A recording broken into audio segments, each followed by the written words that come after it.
A Passionate Pilgrim, Henry James, Chapter 1. Intending to sail for America in the early part of June, I determined to spend the interval of 6 weeks in England, to which country my mind's eye only had as yet been introduced. I had formed in Italy and France a resolute preference for old inns, considering that what they sometimes cost the ungratified body they repay the delighted mind. On my arrival in London, therefore, I lodged at a certain antique hostelry, much to the east of Temple Bar, deep in the quarter that I had inevitably figured as the Johnsonian. Here, on the first evening of my stay, I descended to the little coffee-room and bespoke my dinner of the genius of attendance in the person of the solitary waiter. No sooner had I crossed the threshold of this retreat than I felt I had cut a golden ripe crop of English impressions. The coffee-room of the Red Lion, like so many other places and things I was destined to see in the motherland, seemed to have been waiting for long years, with just that sturdy sufferance of time written on its visage, for me to come and extract the romantic essence of it. The latent preparedness of the American mind even for the most characteristic features of English life was a matter I meanwhile failed to get to the bottom of. The roots of it are indeed so deeply buried in the soil of our early culture that, without some great upheaval of feeling, we are at a loss to say exactly when and where and how it begins. It makes an American's enjoyment of England an emotion more searching than anything continental. I had seen the coffee-room of the Red Lion years ago, at home at Saragossa, Illinois, in books, in visions, in dreams, in Dickens, in Smollett, in Boswell. It was small and subdivided into 6 narrow compartments by a series of perpendicular screens of mahogany, something higher than a man's stature, furnished on either side with a meagre uncushioned ledge, denominated in ancient Britain a seat. In each of these rigid receptacles was a narrow table, a table expected under stress to accommodate no less than 4 pairs of active British elbows. High pressure indeed had passed away from the Red Lion forever. It now knew only that of memories and ghosts and atmosphere. Round the room there marched, breast high, a magnificent panelling of mahogany, so dark with time and so polished with unremitted friction that by gazing a while into its lucid blackness I made out the dim reflection of a party of wigged gentlemen in knee breeches just arrived from York by the coach. On the dark yellow walls, coated by the fumes of English coal, of English mutton, of Scotch whisky, were a dozen melancholy prints, sallow-toned with age, the Derby favourite of the year 1807, the Bank of England, Her Majesty the Queen. On the floor was a Turkey carpet as old as the mahogany almost, as the Bank of England, as the Queen, into which the waiter had in his lonely revolutions trodden so many massive soot flakes and drops of overflowing beer that the glowing looms of Smyrna would certainly not have recognized it. To say that I ordered my dinner of this archaic type would be altogether to misrepresent the process owing to which, having dreamed of lamb and spinach and a saladison, I sat down in penitence to a mutton chop and a rice pudding. Bracing my feet against the crossbeam of my little oaken table, I opposed to the mahogany partition behind me the vigorous dorsal resistance that must have expressed the old English idea of repose. The sturdy screen refused even to creak, but my poor Yankee joints made up the deficiency. While I was waiting there for my chop there came into the room a person whom, after I had looked at him a moment, I supposed to be a fellow lodger and probably the only one. He seemed, like myself, to have submitted to proposals for dinner. The table on the other side of my partition had been prepared to receive him. He walked up to the fire, exposed his back to it and, after consulting his watch, looked directly out of the window and indirectly at me. He was a man of something less than middle age and more than middle stature, though indeed you would have called him neither young nor tall. He was chiefly remarkable for his emphasized leanness. His hair, very thin on the summit of his head, was dark, short and fine.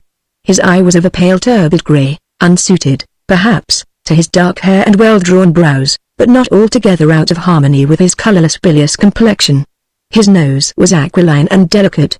Beneath it his moustache languished much rather than bristled. His mouth and chin were negative, or at the most provisional, not vulgar, doubtless, but ineffectually refined. A cold fatal gentlemanly weakness was expressed indeed in his attenuated person. His eye was restless and deprecating, his whole physiognomy, his manner of shifting his weight from foot to foot, the spiritless droop of his head, told of exhausted intentions, of a will relaxed. His dress was neat and toned down. He might have been in mourning. I made up my mind on 3 points. He was a bachelor. He was out of health. He was not indigenous to the soil. The waiter approached him, and they conversed in accents barely audible. I heard the words claret, sherry with a tentative inflection, and finally beer with its last letter changed to R. Perhaps he was a Russian in reduced circumstances. He reminded me slightly of certain skeptical cosmopolite Russians whom I had met on the continent. While in my extravagant way I followed this train, for you see I was interested, there appeared a short brisk man with reddish-brown hair, with a vulgar nose, a sharp blue eye and a red beard confined to his lower jaw and chin. My putative Russian, still in possession of the rug, let his mild gaze stray over the dingy ornaments of the room. The other drew near, and his umbrella dealt a playful poke at the concave melancholy waistcoat. "A penny halfpenny for your thoughts." My friend, as I call him, uttered an exclamation, stared, then laid his two hands on the other's shoulders. The latter looked round at me keenly, compassing me in a momentary glance. I read in its own vague light that this was a transatlantic I-beam, and with such confidence that I hardly needed to see its owner, as he prepared, with his companion, to seat himself at the table adjoining my own, take from his overcoat pocket 3 New York newspapers and lay them beside his plate. As my neighbors proceeded to dine, I felt the crumbs of their conversation scattered pretty freely abroad. I could hear almost all they said, without straining to catch it, over the top of the partition that divided us. Occasionally their voices dropped to recovery of discretion, but the mystery pieced itself together as if on purpose to entertain me. Their speech was pitched in the key that may in English be called alien in spite of a few coincidences. The voices were American, however, with a difference, and I had no hesitation in assigning the softer and clearer sound to the pale thin gentleman, whom I decidedly preferred to his comrade. The latter began to question him about his voyage. Horrible, horrible. I was deadly sick from the hour we left New York. "Well, you do look considerably reduced," said the second comer. "Reduced? I've been on the verge of the grave. I haven't slept 6 hours for 3 weeks." This was said with great gravity. "Well, I've made the voyage for the last time." "The plague you have. You mean to locate here permanently?" "Oh, it won't be so very permanent." There was a pause, after which, "You're the same merry old boy, Searle. Going to give up the ghost tomorrow, eh? I almost wish I were. You're not so sweet on England then? I've heard people say at home that you dress and talk and act like an Englishman. But I know these people here and I know you. You're not one of this crowd, Clement Searle, not you. You'll go under here, sir, you'll go under as sure as my name's Simmons." Following this I heard a sudden clatter as of the drop of a knife and fork.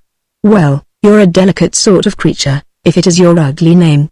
I've been wandering about all day in this accursed city, ready to cry with homesickness and heart sickness and every possible sort of sickness, and thinking, in the absence of anything better, of meeting you here this evening and of your uttering some sound of cheer and comfort and giving me some glimmer of hope.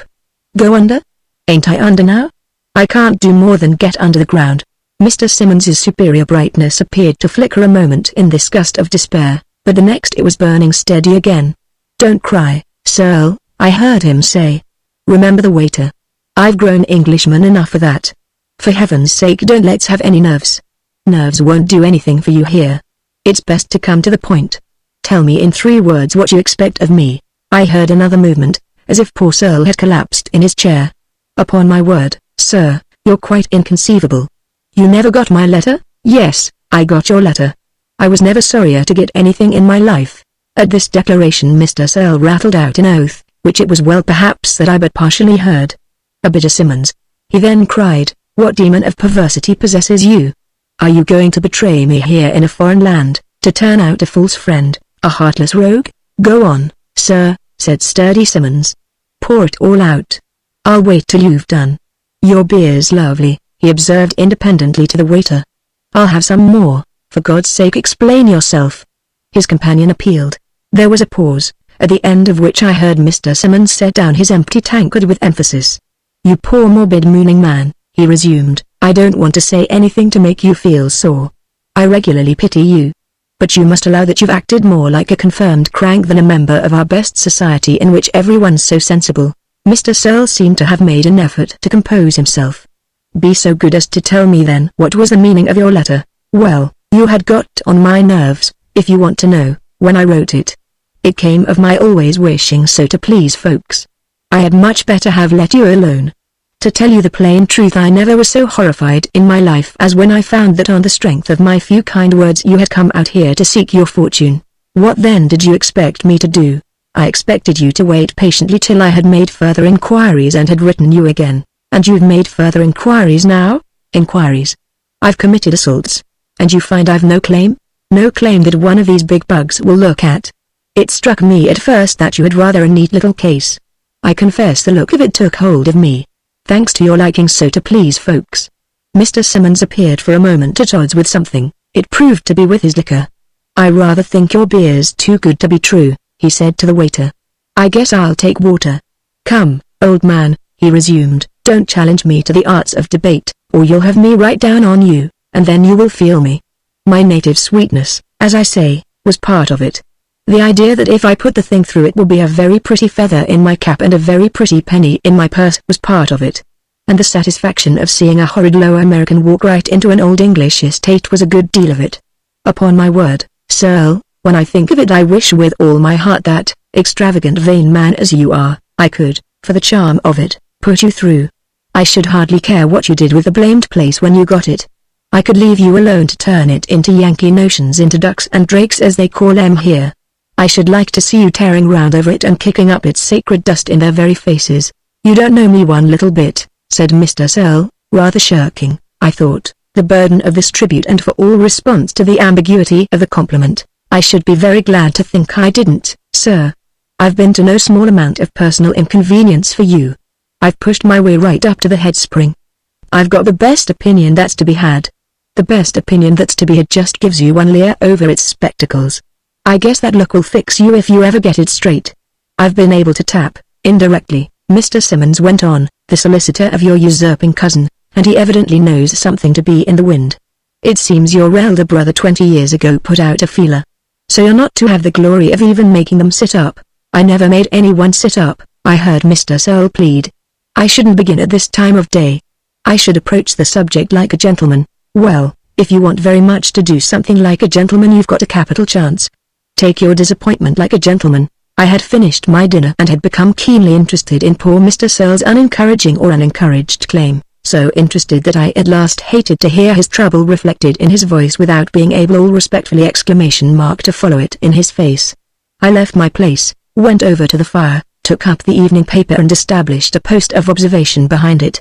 His cold counselor was in the act of choosing a soft chop from the dish next, accompanied by a great deal of prying and poking with the gentleman's own fork. My disillusioned compatriot had pushed away his plate. He sat with his elbows on the table, gloomily nursing his head with his hands. His companion watched him and then seemed to wonder, to do Mr. Simmons justice, how he could least ungracefully give him up. "I say, Searle, and for my benefit, I think, taking me for a native ingenuous enough to be dazzled by his wit," he lifted his voice a little and gave it an ironical ring, "in this country it's the inestimable privilege of a loyal citizen, under whatsoever stress of pleasure or of pain, to make a point of eating his dinner." Mr. Searle gave his plate another push. "Anything may happen now. I don't care a straw. You ought to care. Have another chop and you will care. Have some better tipple. Take my advice." Mr. Simmons went on. My friend, I adopt that name for him, gazed from between his two hands coldly before him. "I've had enough of your advice. A little more," said Simmons mildly. "I shan't trouble you again." "What do you mean to do?" "Nothing. Oh come, nothing, nothing, nothing, nothing but starve." "How about meeting expenses? Why do you ask?" said my friend. "You don't care, my dear fellow. If you want to make me offer you £20 you set most clumsily about it." "You said just now I don't know you," Mr. Simmons went on. "Possibly.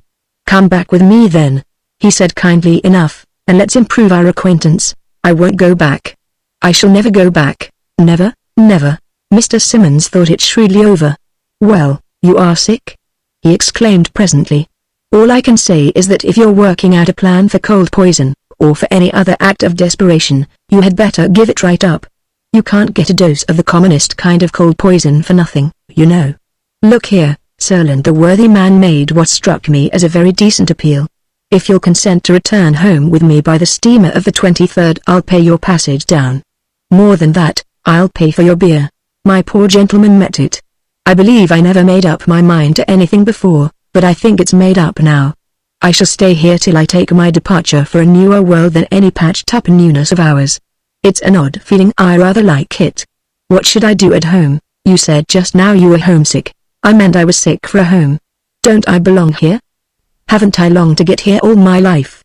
Haven't I counted the months and the years till I should be able to go, as we say? And now that I've gone, that is that I've come, must I just back out?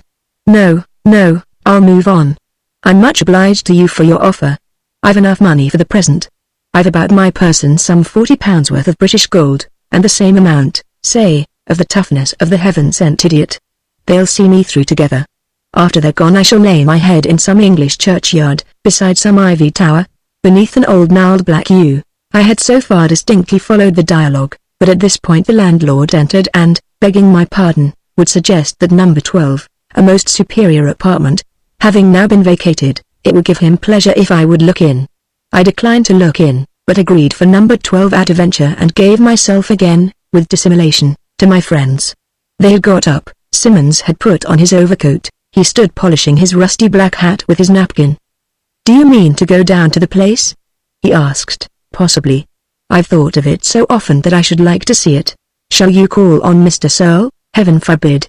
Something has just occurred to me," Simmons pursued with a grin that made his upper lip look more than ever denuded by the razor and jerked the ugly ornament of his chin into the air. "There's a certain Miss Searle, the old man's sister." "Well?" my gentleman quavered. "Well, sir, ! You talk of moving on. You might move on the damsel." Mr. Searle frowned in silence and his companion gave him a tap on the stomach. "Line those ribs a bit first." He blushed crimson, his eyes filled with tears. "You are a coarse brute," he said. The scene quite harrowed me, but I was prevented from seeing it through by the reappearance of the landlord on behalf of number 12. He represented to me that I ought in justice to him to come and see how tidy they had made it. Half an hour afterwards I was rattling along in a hansom toward Covent Garden, where I heard Madame Bozio in The Barber of Seville. On my return from the opera I went into the coffee room. It had occurred to me I might catch there another glimpse of Mr. Searle. I was not disappointed. I found him seated before the fire with his head sunk on his breast. He slept, dreaming perhaps of Abijah Simmons. I watched him for some moments. His closed eyes, in the dim lamplight, looked even more helpless and resigned, and I seemed to see the fine grain of his nature in his unconscious mask. They say fortune comes while we sleep, and, standing there, I felt really tender enough though otherwise most unqualified to be poor Mr. Searle's fortune. As I walked away I noted in one of the little brandy pews I have described the melancholy waiter, whose whiskered chin also reposed on the bulge of his shirt front. I lingered a moment beside the old inn-yard in which, upon a time, the coaches and post-chaises found space to turn and disgorge. Above the dusky shaft of the enclosing galleries, where lounging lodgers and crumpled chambermaids and all the picturesque domesticity of a rattling tavern must have leaned on their elbows for many a year, I made out the far-off lurid twinkle of the London constellations.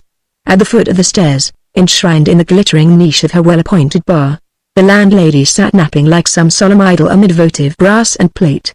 The next morning, not finding the subject of my benevolent curiosity in the coffee room, I learned from the waiter that he had ordered breakfast in bed. Into this asylum I was not yet prepared to pursue him. I spent the morning in the streets, partly under pressure of business, but catching all kinds of romantic impressions by the way. To the searching American eye there is no tint of association with which the great grimy face of London doesn't flush. As the afternoon approached, however, I began to yearn for some sight more gracefully classic than what surrounded me, and, thinking over the excursions recommended to the ingenuous stranger, decided to take the train to Hampton Court. The day was the more propitious that it yielded just the dim subaqueous light which sleeps so fondly upon the English landscape. At the end of an hour I found myself wandering through the apartments of the great palace. They follow each other in infinite succession, with no great variety of interest or aspect, but with persistent pomp and a fine specific effect. They are exactly of their various times. You pass from painted and panelled bedchambers and closets, ante-rooms, drawing-rooms, council-rooms, through King's Suite, Queen's Suite, Prince's Suite, until you feel yourself move through the appointed hours and stages of some rigid monarchical day. On one side are the old monumental upholsteries, the big cold tarnished beds and canopies, with the circumference of disapparelled royalty symbolized by a gilded balustrade, and the great carved and yawning chimney places where dukes in waiting may have warmed their weary heels. On the other, in deep recesses, rise the immense windows, the framed and draped embrasures where the sovereign whispered and favourites smiled, looking out on terraced gardens and misty park. The brown walls are dimly illumined by innumerable portraits of courtiers and captains, more especially with various members of the Batavian entourage of William of Orange, the restorer of the palace, with good store too of the lily-bosomed models of Leonella. The whole tone of this processional interior is singularly stale and sad. The tints of all things have both faded and darkened. You taste the chill of the place as you walk from room to room. It was still early in the day and in the season, and I flattered myself that I was the only visitor. This complacency, however, dropped at sight of a person standing motionless before a simpering Countess of Sir Peter Lely's creation. On hearing my footstep, this victim of an evaporated spell turned his head, and I recognized my fellow lodger of the Red Lion. I was apparently recognized as well. He looked as if he could scarce wait for me to be kind to him, and in fact didn't wait. Seeing I had a catalogue, he asked the name of the portrait. On my satisfying him, he appealed, rather timidly, as to my opinion of the lady. "Well," said I, not quite timidly enough perhaps, "I confess she strikes me as no great matter." He remained silent and was evidently a little abashed. As we strolled away, he stole a sidelong glance of farewell at his leering shepherdess. To speak with him face to face was to feel keenly that he was no less interesting than infirm. We talked of our inn, of London, of the palace. He uttered his mind freely, but seemed to struggle with a weight of depression. It was an honest mind enough, with no great cultivation but with a certain natural love of excellent things. I foresaw that I should find him quite to the manner born to ours, full of glimpses and responses, of deserts and desolations. His perceptions would be fine and his opinions pathetic. I should moreover take refuge from his sense of proportion in his sense of humor, and then refuge from that, army exclamation mark in what? On my telling him that I was a fellow citizen, he stopped short, deeply touched, and, silently passing his arm into my own, suffered me to lead him through the other apartments and down into the gardens. A large gravelled platform stretches itself before the basement of the palace, taking the afternoon sun. Parts of the great structure are reserved for private use and habitation, occupied by state pensioners, reduced gentlewomen in receipt of the Queen's bounty and other deserving persons. Many of the apartments have their dependent gardens, and here and there, between the verdure-coated walls, you catch a glimpse of these somewhat stuffy bowers.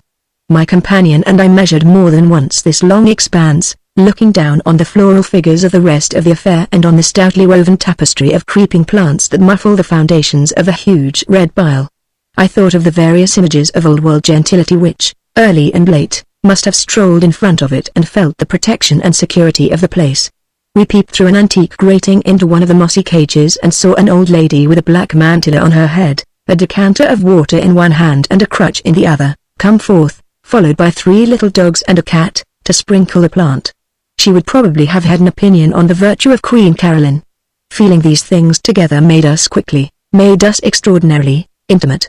My companion seemed to ache with his impression. He scowled, all gently, as if it gave him pain. I proposed at last that we should dine somewhere on the spot and take a late train to town. We made our way out of the gardens into the adjoining village, where we entered an inn which I pronounced, very sincerely, exactly what we wanted. Mr. Searle had approached our board as shyly as if it had been a cold bath, but, gradually warming to his work, he declared at the end of half an hour that for the first time in a month he enjoyed his victuals. "I'm afraid you're rather out of health," I risked. "Yes, sir, I'm an incurable." The little village of Hampton Court stands clustered about the entrance of Bushy Park, and after we had dined we lounged along into the celebrated avenue of horse-chestnuts. There is a rare emotion, familiar to every intelligent traveller, in which the mind seems to swallow the sum total of its impressions at a gulp. You take in the whole place, whatever it be. You feel England, you feel Italy, and the sensation involves for the moment a kind of thrill. I had known it from time to time in Italy and had opened my soul to it as to the Spirit of the Lord. Since my landing in England I had been waiting for it to arrive.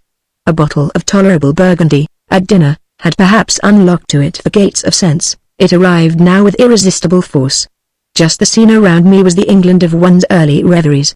Over against us, amid the ripeness of its gardens, the dark red residence, with its formal facings and its vacant windows, seemed to make the past definite and massive. The little village, nestling between park and palace, around a patch of turfy common, with its taverns of figurative names, its ivy-towered church, its mossy roofs, looked like the property of a feudal lord. It was in this dark composite light that I had read the British classics. It was this mild moist air that had blown from the pages of the poets, while I seemed to feel the buried generations in the dense and elastic sod. And that I must have testified in some form or other to what I have called my thrill, I gather, remembering it, from a remark of my companions. You've the advantage over me in coming to all this with an educated eye. You already know what old things can be. I've never known it but by report. I've always fancied I should like it. In a small way at home, of course, I did try to stand by my idea of it. I must be a conservative by nature. People at home used to call me a cockney and a fibbable. But it wasn't true, he went on. If it had been I should have made my way over here long ago. Before he paused, and his head dropped sadly on his breast. The bottle of Burgundy had loosened his tongue. I had but to choose my time for learning his story. Something told me that I had gained his confidence and that, so far as attention and attitude might go, I was in for responsibilities. But somehow I didn't dread them. "Before you lost your health," I suggested. "Before I lost my health," he answered. "And my property, the little I had. And my ambition. And any power to take myself seriously." "Come," I cried. "You shall recover everything. This tonic English climate will wind you up in a month. And then see how you'll take yourself and how I shall take you." "Oh," he gratefully smiled, "I may turn to dust in your hands. I should like," he presently pursued, "to be an old genteel pensioner, lodged over there in the palace and spending my days in maundering about these vistas. I should go every morning, at the hour when it gets the sun, into that long gallery where all those pretty women of lilies are hung. I know you despise them ! And stroll up and down and say something kind to them. Poor precious forsaken creatures. So flattered and courted in their day, so neglected now. Offering up their shoulders and ringlets and smiles to that mastery deadly silence." I laid my hand on my friend's shoulder. "Oh sir, you're all right." Just at this moment there came cantering down the shallow glade of the avenue a young girl on a fine black horse, one of those little budding gentlewomen, perfectly mounted and equipped, who formed to alien eyes one of the prettiest incidents of English scenery. She had distanced her servant and, as she came abreast of us, turned slightly in her saddle and glanced back at him. In the movement she dropped the hunting crop with which she was armed, whereupon she reined up and looked shyly at us and at the implement. "This is something better than a lily," I said. Searle hastened forward, picked up the crop and, with a particular courtesy that became him, handed it back to the rider. Fluttered and blushing she reached forward, took it with a quick sweet sound, and the next moment was bounding over the quiet turf. Searle stood watching her. The servant, as he passed us, touched his hat. When my friend turned toward me again I saw that he too was blushing. "Oh sir, you're all right," I repeated. At a short distance from where we had stopped was an old stone bench. We went and sat down on it and, as the sun began to sink, watched the light mist powder itself with gold. "We ought to be thinking of the train back to London, I suppose," I at last said. "Oh hang the train," sighed my companion. "Willingly. There could be no better spot than this to feel the English evening stand still." So we lingered, and the twilight hung about us, strangely clear in spite of the thickness of the air. As we sat there came into view an apparition unmistakable from afar as an immemorial vagrant that disowned, in his own rich way, of all the English ages. As he approached us he slackened pace and finally halted, touching his cap. He was a man of middle age, clad in a greasy bonnet with false-looking earlocks depending from its sides. Round his neck was a grimy red scarf, tucked into his waistcoat. His coat and trousers had a remote affinity with those of a reduced hostler. In one hand he had a stick, on his arm he bore a tattered basket, with a handful of withered vegetables at the bottom. His face was pale, haggard and degraded beyond description, as base as a counterfeit coin, yet as modelled somehow as a tragic mask. He too, like everything else, had a history. From what height had he fallen, from what depth had he risen? He was the perfect symbol of generated constituted baseness, and I felt before him in presence of a great artist or actor. "For God's sake, gentlemen," he said in the raucous tone of weather-beaten poverty, the tone of chronic sore throat exacerbated by perpetual gin, "for God's sake, gentlemen, have pity on a poor fern collector. Turning up his stale daisies. Food hasn't passed my lips, gentlemen, for the last 3 days." We gaped at him and at each other, and to our imagination his appeal had almost the force of a command. "I wonder if half a crown would help," I privately wailed. And our fasting botanist went limping away through the park with the grace of controlled stupefaction still further enriching his outline. "I feel as if I had seen my doppelganger," said Searle. "He reminds me of myself. What am I but a mere figure in the landscape, a wandering minstrel or picker of daisies? What are you anyway, my friend?" I thereupon took occasion to ask. "Who are you? Kindly tell me." The color rose again to his pale face and I feared I had offended him. He poked a moment at the sod with the point of his umbrella before answering. "Who am I?" he said at last. "My name is Clement Searle. I was born in New York, and that's the beginning and the end of me, are not the end." I made bold to plead. "Then it's because I have no end any more than an ill-written book. I just stop anywhere, which means I'm a failure," the poor man all lucidly and unreservedly pursued. "A failure, as hopeless and helpless, sir, as any that ever swallowed up the slender investments of the widow and the orphan." I don't pay 5 cents on the dollar. What I might have been once! There's nothing left to show. I was rotten before I was ripe. To begin with, certainly, I wasn't a fountain of wisdom. All the more reason for a definite channel for having a little character and purpose. But I hadn't even a little. I had nothing but nice tastes, as they call them, and fine sympathies and sentiments. Take a turn through New York today and you'll find the tattered remnants of these things dangling on every bush and fluttering in every breeze. The men to whom I lent money. The women to whom I made love. The friends I trusted, the follies I invented, the poisonous fumes of pleasure amid which nothing was worth a thought but the manhood they stifled. It was my fault that I believed in pleasure here below. I believe in it still, but as I believe in the immortality of the soul.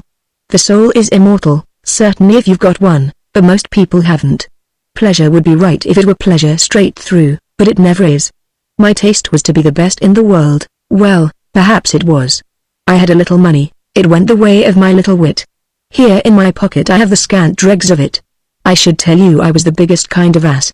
Just now that description would flatter me, it would assume there's something left of me. But the ghost of a donkey, what's that?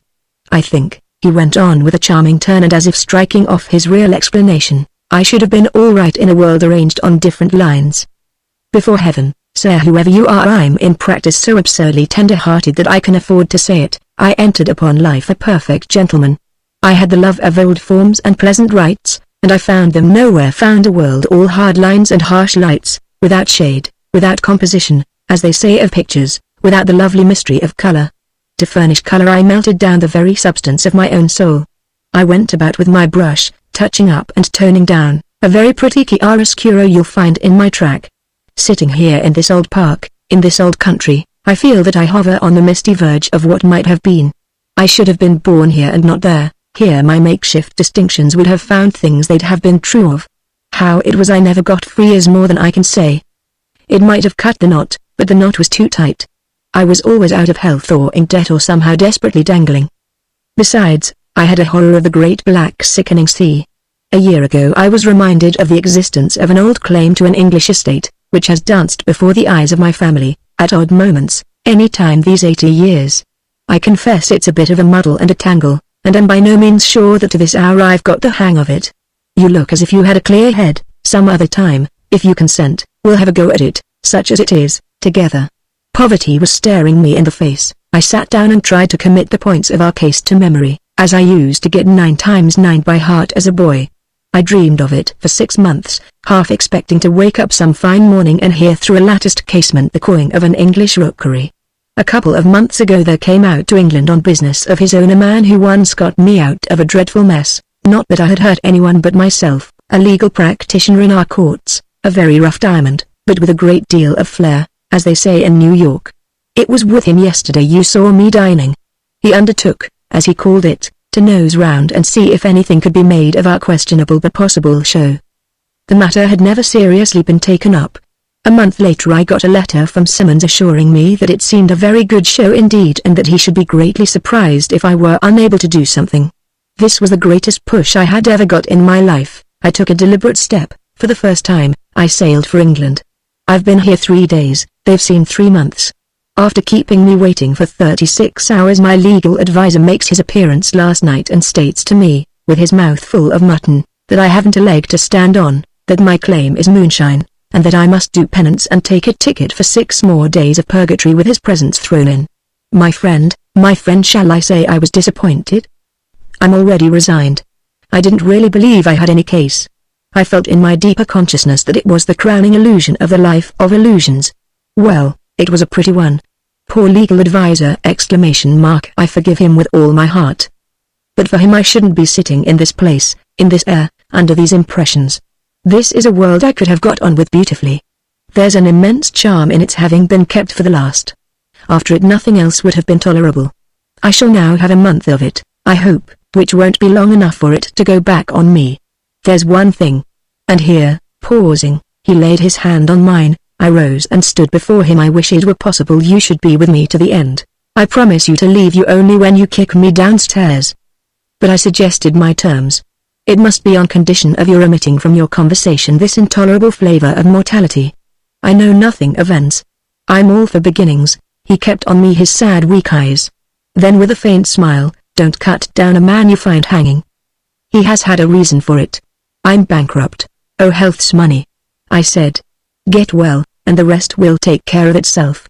I'm interested in your questionable claim. It's the question that's the charm, and pretenders, to anything big enough, have always been, for me, an attractive class.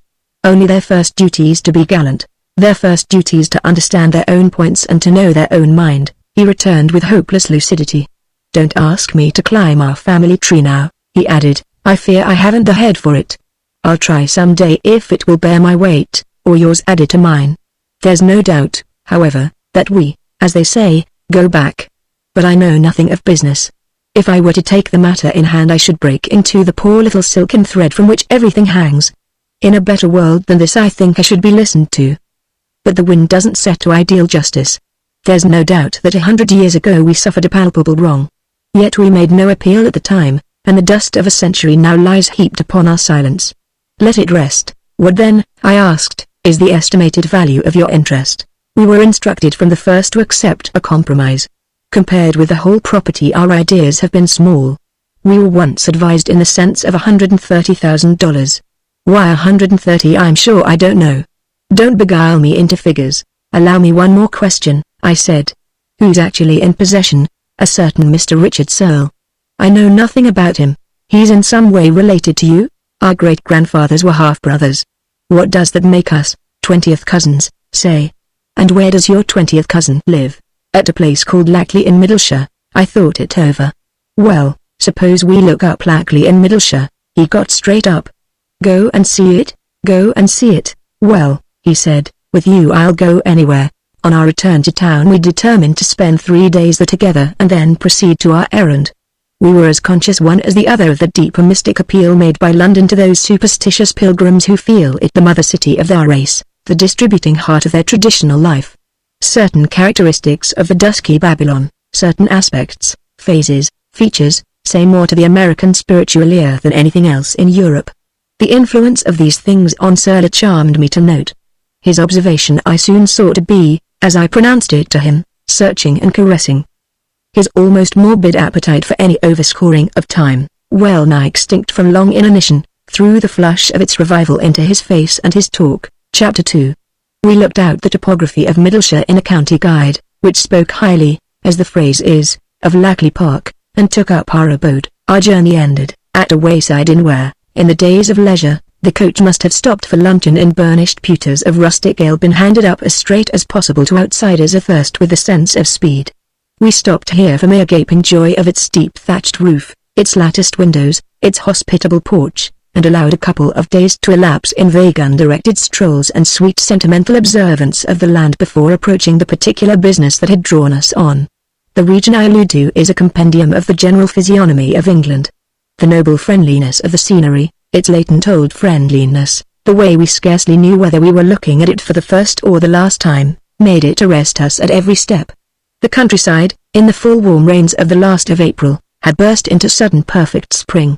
The dark walls of the hedgerows had turned into blooming screens, the sodden verdure of lawn and meadow been washed over with a lighter brush. We went forth without loss of time for a long walk on the great grassy hills, smoother rested central billows of some primitive upheaval, from the summits of which you find half England unrolled at your feet. A dozen broad counties, within the scope of your vision, commingle their green exhalations. Closely beneath us lay the dark rich hedgy flats and the copse checkered slopes, white with the blossom of apples. At widely opposite points of the expanse 2 great towers of cathedrals rose sharply out of a reddish blur of habitation, taking the mild English light. We gave an irrepressible attention to the same solar reserve, and found in it only a refinement of art. The sky never was empty and never idle. The clouds were continually at play for our benefit. Over against us, from our station on the hills, we saw them piled and dissolved, condensed and shifted, blotting the blue with sullen rain spots, stretching, breeze-fretted, into dappled fields of grey, bursting into an explosion of light or melting into a drizzle of silver. We made our way along the rounded ridge of the downs and reached, by a descent, through slanting angular fields, green to cottage doors, a russet village that beckoned us from the heart of the maze in which the hedges wrapped it up. Close beside it, I admit, the roaring train bounces out of a hole in the hills, yet there broods upon this charming hamlet an old-time quietude that makes a violation of confidence of naming it so far away. We struck through a narrow lane, a green lane, dim with its barriers of hawthorn. It led us to a superb old farmhouse, now rather rudely jostled by the multiplied roads and byways that have reduced its ancient appanage. It stands there in stubborn picturesqueness, doggedly submitting to be pointed out and sketched. It is a wonderful image of the domiciliary conditions of the past, cruelly complete, with bended beams and joists, beneath the burden of gables that seem to ache and groan with memories and regrets. The short low windows, where lead and glass combine equally to create an inward gloom, retain their opacity as a part of the primitive idea of defense. Such an old house provokes on the part of an American a luxury of respect. So propped and patched, so tinkered with clumsy tenderness, clustered so richly about its central English sturdiness, its oaken vertebrations, so humanized with ages of use and touches of beneficent affection, it seemed to offer to our grateful eyes a small rude symbol of the great English social order. Passing out upon the high road, we came to the common browsing patch, the village green of the tales of our youth. Nothing was absent. The shaggy mouse-colored donkey, nosing the turf with his mild and huge proboscis, the geese, the old woman, in person, with her red cloak and her black bonnet, frilled about the face and double-filled beside her decent placid cheeks, the towering ploughman with his white smock frock puckered on chest and back, his short corduroys, his mighty calves, his big red rural face. We greeted these things as children greet the loved pictures in a storybook lost and the mourned and found again. We recognized them as one recognizes the handwriting on letterbacks. Beside the road we saw a ploughboy straddle whistling on a stile, and he had the merit of being not only a ploughboy but a Gainsborough. Beyond the stile, across the level velvet of a meadow, a footpath wandered like a streak drawn by a finger over a surface of fine plush. We followed it from field to field and from stile to stile. It was all adorably the way to church. At the church we finally arrived, lost in its rook-haunted churchyard, hidden from the workaday world by the broad stillness of pastures, a grey tower, a huge black yew, a cluster of village graves with crooked headstones and protrusions that had settled and sunk. The place seemed so to ache with consecration that my sensitive companion gave way to the force of it. "You must bury me here, you know," he caught at my arm. "It's the first place of worship I've seen in my life. How it makes a Sunday where it stands." It took the church, we agreed, to make churches, but we had the sense the next day of seeing still better why. We walked over some 7 miles, to the nearer of the 2 neighboring seats of that lesson, and all through such a mist of local color that we felt ourselves a pair of Smollett's pedestrian heroes faring tavernward for a night of adventures. As we neared the provincial city we saw the steepled mass of the cathedral, long and high, rise far into the cloud-freckled blue, and as we got closer stopped on a bridge and looked down at the reflection of the solid minster in a yellow stream. Going further yet we entered the russet town where surely Miss Austen's heroines, in chariots and curricles, must often have come a-shopping for their sandals and mittens. We lounged in the grassed and gravelled precinct and gazed insatiably at that most soul-soothing sight. The waning wasting afternoon light, the visible ether that feels the voices of the chimes cling far aloft to the quiet sides of the cathedral tower, saw it linger and nestle and abide, as it loves to do on all perpendicular spaces, converting them irresistibly into registers and dials, tasted too, as deeply, of the peculiar stillness of this place of priests, saw a rosy English lad come forth and lock the door of the old foundation school that dovetailed with cloister and choir, and carry his big responsible key into one of the quiet canonical houses, and then stood musing together on the effect on one's mind of having in one's boyhood gone and come through cathedral shades as a king's scholar, and yet kept ruddy with much cricket in misty river meadows. On the 3rd morning we betook ourselves to Lackley, having learned that parts of the grounds were open to visitors, and that indeed on application the house was sometimes shown. Within the range of these numerous acres the declining spurs of the hills continued to undulate and subside. A long avenue wound and circled from the outermost gate through an untrimmed woodland, whence you glanced at further slopes and glades and copses and bosky recesses, at everything except the limits of the place. It was as free and untended as I had found a few of the large loose villas of old Italy, and I was still never to see the angular fact of English landlordism muffle itself in so many concessions. The weather had just become perfect. It was one of the dozen exquisite days of the English year, days stamped with a purity unknown in climates where fine weather is cheap. It was as if the mellow brightness, as tender as that of the primroses which starred the dark waysides like petals when scattered over beds of moss, had been meted out to us by the cubic foot distilled from an alchemist's crucible. From this pastoral abundance we moved upon the more composed scene. The park proper passed through a second lodge gate, with weather-worn gilding on its twisted bars, to the smooth slopes where the great trees stood singly and the tame deer browsed along the bed of a woodland stream. Here before us rose the gabled grey front of the Tudor time, developed and terraced and gardened to some later loss, as we were afterwards to know, of type. "Here you can wander all day," I said to Searle, "like an exiled prince who has come back on tiptoe and hovers about the dominion of the usurper. To think of others having hugged this all these years." He answered, "I know what I am. But what might I have been? What do such places make of a man? I dare say he gets stupidly used to them," I said.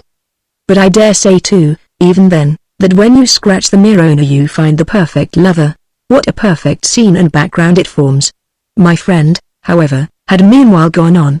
"What legends, what histories it knows. My heart really breaks with all I seem to guess. There's Tennyson's Talking Oak. What summer days one could spend here. How I could lounge the rest of my life away on this turf of the Middle Ages. Hadn't I some maiden cousin in that old hall, or grange, or court? What in the name of enchantment do you call the thing? You would give me kind leave." And then he turned almost fiercely upon me. "Why did you bring me here? Why did you drag me into this distraction of vain regrets?" At this moment the passed within call a decent lad who had emerged from the gardens and who might have been an underling in the stables. I hailed him and put the question of our possible admittance to the house. He answered that the master was away from home, but that he thought it probable the housekeeper would consent to do the honors. I passed my arm into Searle's. "Come," I said, "drain the cup, bittersweet though it be. We must go in." We hastened slowly and approached the fine front. The house was one of the happiest fruits of its freshly feeling era, a multitudinous cluster of fair gables and intricate chimneys, brave projections and quiet recesses, brown old surfaces weathered to silver and mottled roofs that testified not to seasons but to centuries. Two broad terraces commanded the wooded horizon. Our appeal was answered by a butler who condescended to our weakness. He renewed the assertion that Mr. Searle was away from home, but he would himself lay our case before the housekeeper. We would be so good, however, as to give him our cards. This request, following so directly on the assertion that Mr. Searle was absent, was rather resented by my companion. "Surely not for the housekeeper." The butler gave a diplomatic cough. "Miss Searle is at home, sir. Yours alone will have to serve," said my friend. I took out a card and pencil and wrote beneath my name New York. As I stood with the pencil poised a temptation entered into it. Without in the least considering proprieties or results I let my implement yield. I added above my name that of Mr. Clement Searle. What would come of it? Before many minutes the housekeeper waited upon us, a fresh rosy little old woman in a clean dowdy cap and a scanty sprigged gown, a quaint careful person, but accessible to the tribute of our pleasure, to say nothing of any other. She had the accent of the country, but the manners of the house. Under her guidance we passed through a dozen apartments, duly stocked with old pictures, old tapestry, old carvings, old armor, with 100 ornaments and treasures. The pictures were especially valuable. The two Van Dycks, the trio of rosy Rubenses, the sole and sombre Rembrandt, glowed with conscious authenticity. A Claude, a Murillo, a Greuze, a couple of Gainsboroughs, hung there with high complacency. Searle strolled about, scarcely speaking, pale and grave, with bloodshot eyes and lips compressed. He uttered no comment on what we saw. He asked but a question or two. Missing him at last from my side, I retraced my steps and found him in a room we had just left, on a faded old ottoman and with his elbows on his knees and his face buried in his hands. Before him, ranged on a great credence, was a magnificent collection of old Italian majolica, plates of every shape, with their glaze of happy color, jugs and vases nobly bellied and embossed. There seemed to rise before me, as I looked, a sudden vision of the young English gentleman who, 80 years ago, had travelled by slow stages to Italy and been waited on at his inn by persuasive toymen. "What is it, my dear man?" I asked. "Are you unwell?" He uncovered his haggard face and showed me the flush of a consciousness sharper, I think, to myself than to him.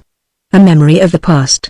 There comes back to me a china vase that used to stand on the parlor mantel shelf when I was a boy, with a portrait of General Jackson painted on one side and a bunch of flowers on the other.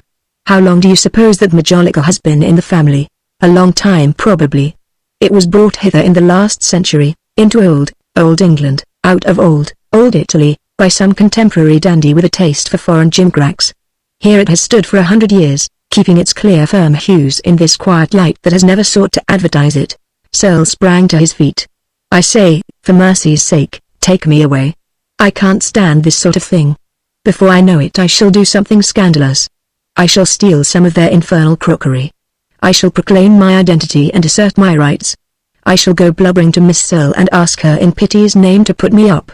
If he could ever have been said to threaten complications he rather visibly did so now. I began to regret my officious presentation of his name and prepared without delay to lead him out of the house. We overtook the housekeeper in the last room of the series, a small unused boudoir over whose chimney-piece hung a portrait of a young man in a powdered wig and a brocaded waistcoat. I was struck with his resemblance to my companion while our guide introduced him. "This is Mr. Clement Searle, Mr. Searle's great-uncle, by Sir Joshua Reynolds. He died young, poor gentleman, he perished at sea, going to America. He was a young buck who brought the Majolica out of Italy," I supplemented. "Indeed, sir, I believe he did," said the housekeeper without wonder. "He's the image of you, my dear Searle," I further observed. "He's remarkably like the gentleman, saving his presence," said the housekeeper. My friend stood staring. "Clement Searle at sea going to America?" he broke out. Then with some sharpness to our old woman, "Why the devil did he go to America?" "Why indeed, sir? You may well ask. I believe he had kinsfolk there. It was for them to come to him." Searle broke into a laugh. "It was for them to come to him. Well, well," he said, fixing his eyes on our guide, "they've come to him at last." She blushed like a wrinkled rose leaf. "Indeed, sir, I verily believe you're one of the United States. My name's the name of that beautiful youth," Searle went on. "Dear kinsman, I'm happy to meet you. And what do you think of this?" he pursued as he grasped me by the arm. "I have an idea. He perished at sea. His spirit came ashore and wandered about in misery till it got another incarnation in this poor drunk." And he tapped his hollow chest. "Here it has rattled about these 40 years, beating its wings against its rickety cage, begging to be taken home again. And I never knew what was the matter with me. Now at last the bruised spirit can escape." Our old lady gaped at a breath of appreciation if not at the disclosure of a connection beyond her. The scene was really embarrassing, and my confusion increased as we became aware of another presence. A lady had appeared in the doorway and the housekeeper dropped just audibly, "Miss Searle." My first impression of Miss Searle was that she was neither young nor beautiful. She stood without confidence on the threshold, pale, trying to smile and twirling my card in her fingers. I immediately bowed. Searle stared at her as if one of the pictures had stepped out of its frame. "If I'm not mistaken, one of you gentlemen is Mr. Clement Searle?" the lady adventured. "My friend's Mr. Clement Searle," I took upon myself to reply. "Allow me to add that I alone am responsible for your having received his name. I should have been sorry not to see him," said Miss Searle, beginning to blush. "Your being from America has led me perhaps to intrude. The intrusion, madame, has been on our part. And with just that excuse that we come from so far away." Miss Searle, while I spoke, had fixed her eyes on my friend as he stood silent beneath Sir Joshua's portrait. The housekeeper, agitated and mystified, fairly let herself go. "Heaven preserve us, miss. It's your great-uncle's picture come to life." "I'm not mistaken then," said Miss Searle. "We must be distantly related." She had the air of the shyest of women, for whom it was almost anguish to make an advance without help. Searle eyed her with gentle wonder from head to foot, and I could easily read his thoughts. This then was his maiden cousin, prospective mistress of these hereditary treasures. She was of some 35 years of age, taller than was then common and perhaps stouter than is now enjoined. She had small kind grey eyes, a considerable quantity of very light brown hair and a smiling well-formed mouth. She was dressed in a lustreless black satin gown with a short train. Disposed about her neck was a blue handkerchief, and over this handkerchief, in many convolutions, a string of amber beads. Her appearance was singular. She was large yet somehow vague, mature yet undeveloped. Her manner of addressing us spoke of all sorts of deep diffidences. Searle, I think, had prefigured to himself some proud cold beauty of 25. He was relieved at finding the lady timid and not obtrusively fair.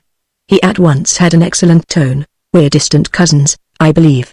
I'm happy to claim a relationship which you're so good as to remember. I hadn't counted on your knowing anything about me. Perhaps I've done wrong." And Miss Searle blushed and smiled anew. "But I've always known of there being people of our blood in America, and have often wondered and asked about them without ever learning much. Today, when this card was brought me and I understood a Clement Searle to be under our roof as a stranger, I felt I ought to do something. But, you know, I hardly knew what. My brother's in London. I've done what I think he would have done. Welcome as a cousin." And with a resolution that ceased to be awkward she put out her hand. I'm welcome indeed if he would have done it half so graciously. Again Searle, taking her hand, acquitted himself beautifully. You've seen what there is, I think, Miss Searle went on. Perhaps now you'll have luncheon. We followed her into a small breakfast room where a deep bay window opened on the mossy flags of a terrace. Here, for some moments, she remained dumb and abashed, as if resting from immeasurable effort. Searle too had ceased to overflow, so that I had to relieve the silence. It was of course easy to descant on the beauties of park and mansion, and as I did so I observed a hostess. She had no arts, no impulses nor graces, scarce even any manners. She was queerly, almost frowsily dressed, yet she pleased me well. She had an antique sweetness, a homely fragrance of old traditions. To be so simple, among those complicated treasures, so pampered and yet so fresh, so modest and yet so placid, told of just the spacious leisure in which Searle and I had imagined human life to be steeped in such places as that. This figure was to the sleeping beauty in the wood what a fact is to a fairy tale, an interpretation to a myth. We, on our side, were to our hostess subjects of a curiosity not cunningly veiled. I should like so to go abroad, she exclaimed suddenly, as if she meant us to take the speech for an expression of interest in ourselves. Have you never been? One of us asked. Only once. 3 years ago my brother took me to Switzerland. We thought it extremely beautiful. Except for the journey I've always lived here. I was born in this house. It's a dear old place indeed, and I know it well. Sometimes one wants a change. And on my asking her how she spent her time and what society she saw, of course it's very quiet, she went on, proceeding by short steps and simple statements, in the manner of a person called upon for the first time to analyze to that extent her situation. We see very few people. I don't think there are many nice ones hereabouts. At least we don't know them. Our own family's very small. My brother cares for nothing but riding and books. He had a great sorrow 10 years ago. He lost his wife and his only son, a dear little boy, who of course would have had everything. Do you know that makes me the heir, as they've done something I don't quite know what they entail? Poor old me. Since his loss my brother has preferred to be quite alone. I'm sorry he's away. But you must wait till he comes back. I expect him in a day or two. She talked more and more, as if our very strangeness led her on, about her circumstances, her solitude, her bad eyes, so that she couldn't read, her flowers, her ferns, her dogs, and the vicar, recently presented to the living by her brother and warranted quite safe, who had lately begun to light his altar candles, pausing every now and then to gasp in self-surprise, yet, in the quaintest way in the world, keeping up her story as if it were a slow rather awkward old-time dance, a difficult pas-seul in which she would have been better with more practice, but of which she must complete the figure. Of all the old things I had seen in England this exhibited mind of Miss Searle's seemed to me the oldest, the most handed down and taken for granted, fenced and protected as it was by convention and precedent and usage, thoroughly acquainted with its subordinate place. I felt as if I were talking with the heroine of a last-century novel. As she talked she rested her dull eyes on her kinsman with wondering kindness. At last she put it to him, "Did you mean to go away without asking for us? I had thought it over, Miss Searle, and had determined not to trouble you. You've shown me how unfriendly I should have been, but you knew of the place being ours, and of our relationship." "Just so. It was because of these things that I came down here, because of them almost that I came to England." "I've always liked to think of them," said my companion. "You merely wish to look then?" "We don't pretend to be much to look at." He waited. Her words were too strange. "You don't know what you are, Miss Searle. You like the old place then?" Searle looked at her again in silence. "If I could only tell you," he said at last. "Do tell me. You must come and stay with us." It moved him to an oddity of mirth. Take care, I should surprise you. I'm afraid I should bore you. I should never leave you. Oh, you'd get homesick for your real home." At this he was still more amused. "By the way, tell Miss Searle about our real home," he said to me. And he stepped, through the window, out upon the terrace, followed by 2 beautiful dogs, a setter and a young staghound who from the moment we came in had established the fondest relation with him. Miss Searle looked at him, while he went, as if she vaguely yearned over him. It began to be plain that she was interested in her exotic cousin. I suddenly recalled the last words I had heard spoken by my friend's adviser in London and which, in a very crude form, had reference to his making a match with this lady. If only Miss Searle could be induced to think of that, and if one had but the tact to put it in a light to her. Something assured me that her heart was virgin soil, that the flower of romantic affection had never bloomed there. if I might just sow the seed. The seemed to shape itself within her, the perfect image of one of the patient wives of old. He has lost his heart to England, I said. He ought to have been born here, and yet he doesn't look in the least an Englishman, she still rather guardedly prosed. Oh, it isn't his looks, poor fellow. Of course looks aren't everything. I never talked with a foreigner before, but he talks as I have fancied foreigners. Yes, he's foreign enough. Is he married? His wife's dead and he's all alone in the world. Has he much property? None to speak of. But he has means to travel. I meditated. He has not expected to travel far, I said at last. You know, he's in very poor health. Poor gentleman. So I supposed. But there's more of him to go on with than he thinks. He came here because he wanted to see your place before he dies. Dear me, kind man. And I imagined in the quiet eyes the hint of a possible tear. And he was going away without my seeing him? He's very modest, you see. He's very much the gentleman. I couldn't but smile. He's all. At this moment we heard on the terrace a loud harsh cry. It's the great peacock, said Miss Searle, stepping to the window and passing out while I followed her.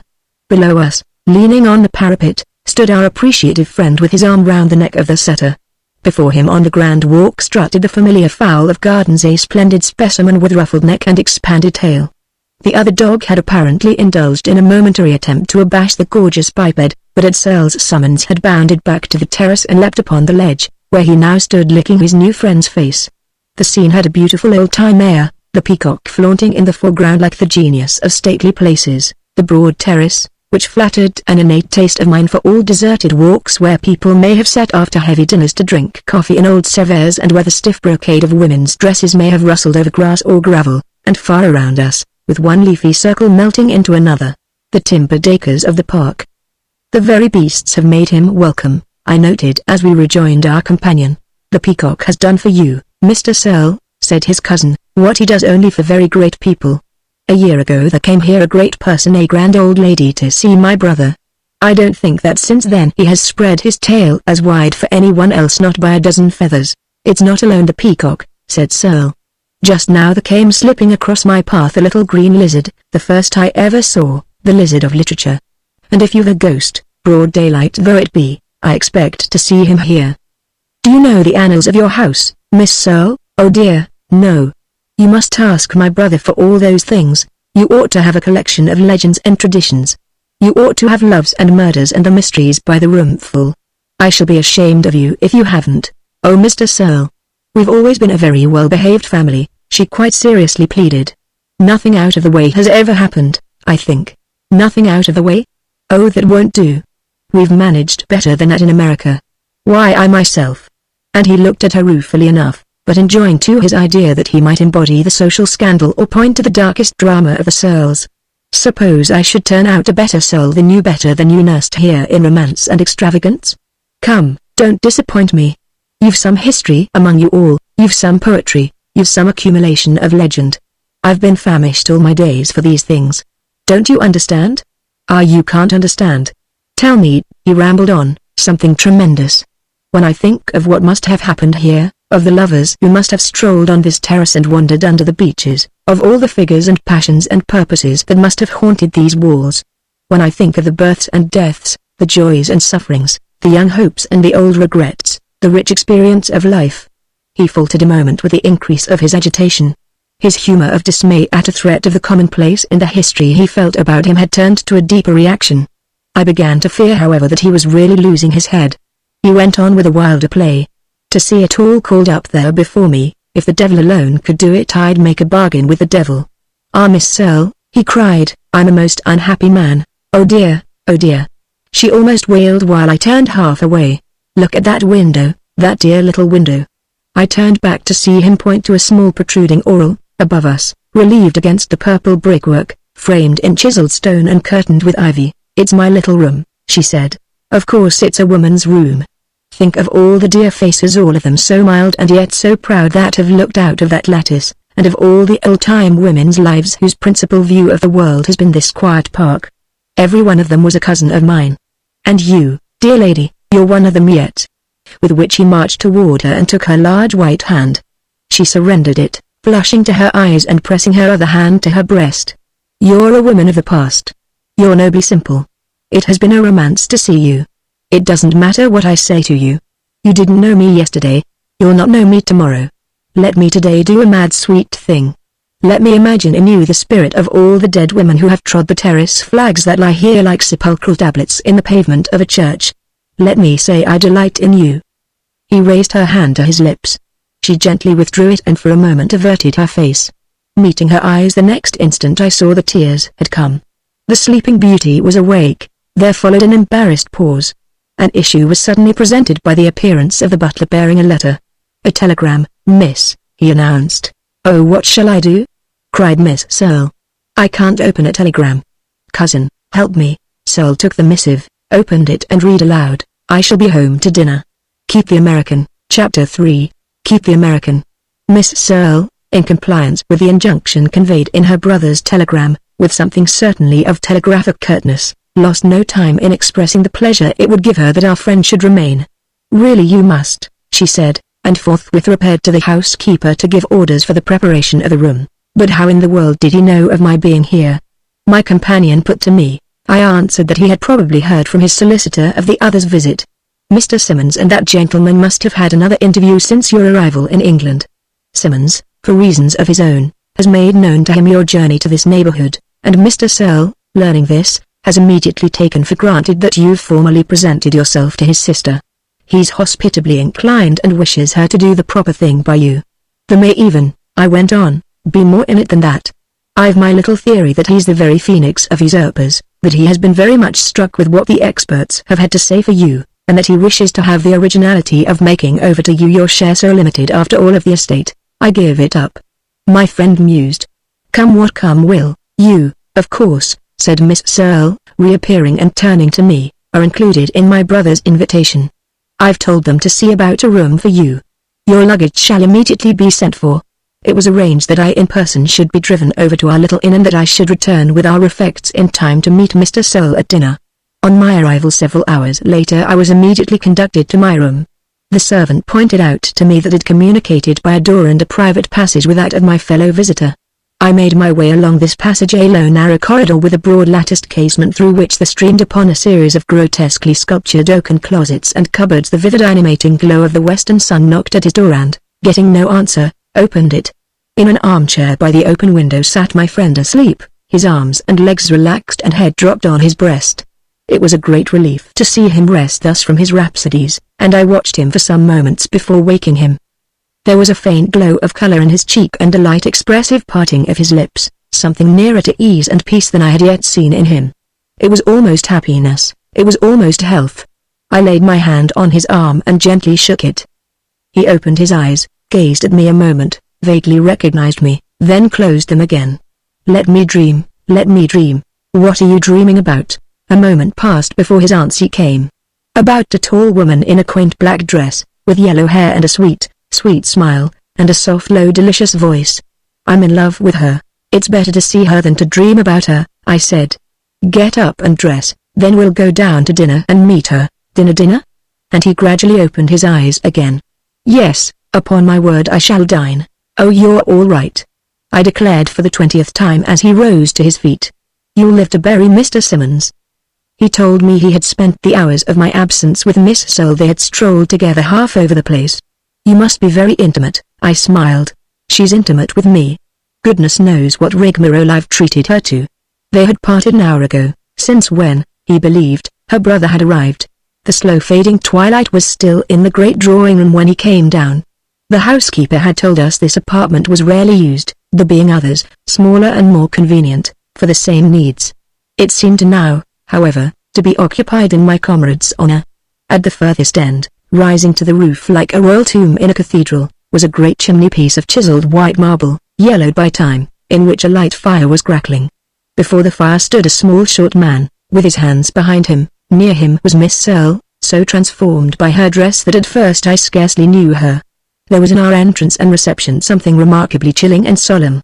We moved in silence up the long room. Mr. Searle advanced slowly, a dozen steps, to meet us. His sister stood motionless.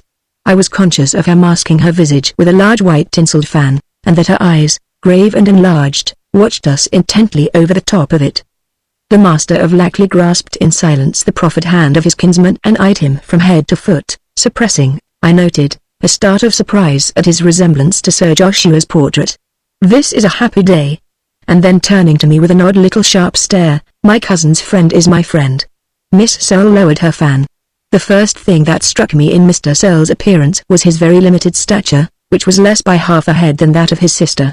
The second was the preternatural redness of his hair and beard. They intermingled over his ears and surrounded his head like a huge lurid nimbus. His face was pale and attenuated, the face of a scholar, a dilettante, a comparer of points and texts, a man who lives in a library bending over books and prints and medals. At a distance it might have passed for smooth and rather blankly composed, but on a nearer view it revealed a number of wrinkles, sharply etched and scratched, of a singularly aged and refined effect. It was the complexion of a man of 60. His nose was arched and delicate, identical almost with the nose of my friend. His eyes, large and deep-set, had a kind of auburn glow, the suggestion of a keen metal red-hot or, more plainly, were full of temper and spirit.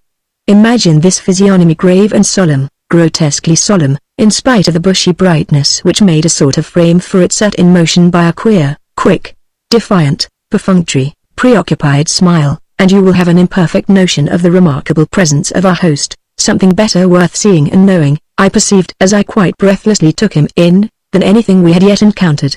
How thoroughly I had entered into sympathy with my poor picked-up friend, and how effectually I had associated my sensibilities with his own, I had not suspected till, within the short 5 minutes before the signal for dinner, I became aware, without his giving me the least hint, of his placing himself on the defensive. To neither of us was Mr. Searle sympathetic. I might have guessed from her attitude that his sister entered into our thoughts. A marked change had been wrought in her since the morning, during the hour.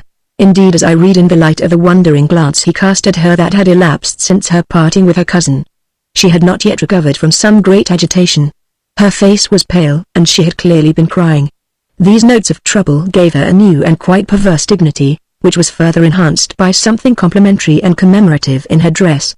Whether it was taste or whether it was accident I know not, but the amiable creature, as she stood there half in the cool twilight, half in the arrested glow of the fire as it spent itself in the vastness of its marble cave, was a figure for a painter. She was habited in some faded splendor of sea green crepe and silk, a piece of millinery which, though it must have witnessed a number of dull dinners, preserved still a festive air. Over her white shoulders she wore an ancient web of the most precious and venerable lace, and about her rounded throat a single series of large pearls. I went in with her to dinner, and Mr. Searle, following with my friend, took his arm, as the latter afterwards told me, and pretended jocosely to conduct him. As dinner proceeded the feeling grew within me that a drama had begun to be played in which the three persons before me were actors each of a really arduous part. The character allotted to my friend, however, was certainly the least easy to represent with effect, though I overflowed with a desire that he should acquit himself to his honor. I seemed to see him urge his faded faculties to take their cue and perform. The poor fellow tried to do himself credit more seriously than ever in his old best days. With Miss Searle, credulous, passive and pitying, he had finally flung aside all vanity and propriety and shown the bottom of his fantastic heart. But with our host there might be no talking of nonsense nor taking of liberties. There and then, if ever, sat a consummate conservative, breathing the fumes of hereditary privilege and security. For an hour, accordingly, I saw my poor protégé attempt, all in pain, to meet a new decorum. He set himself the task of appearing very American, in order that his appreciation of everything Mr. Searle represented might seem purely disinterested. What his kinsman had expected him to be I know not, but I made Mr. Searle out as annoyed, in spite of his exaggerated urbanity, at finding him so harmless.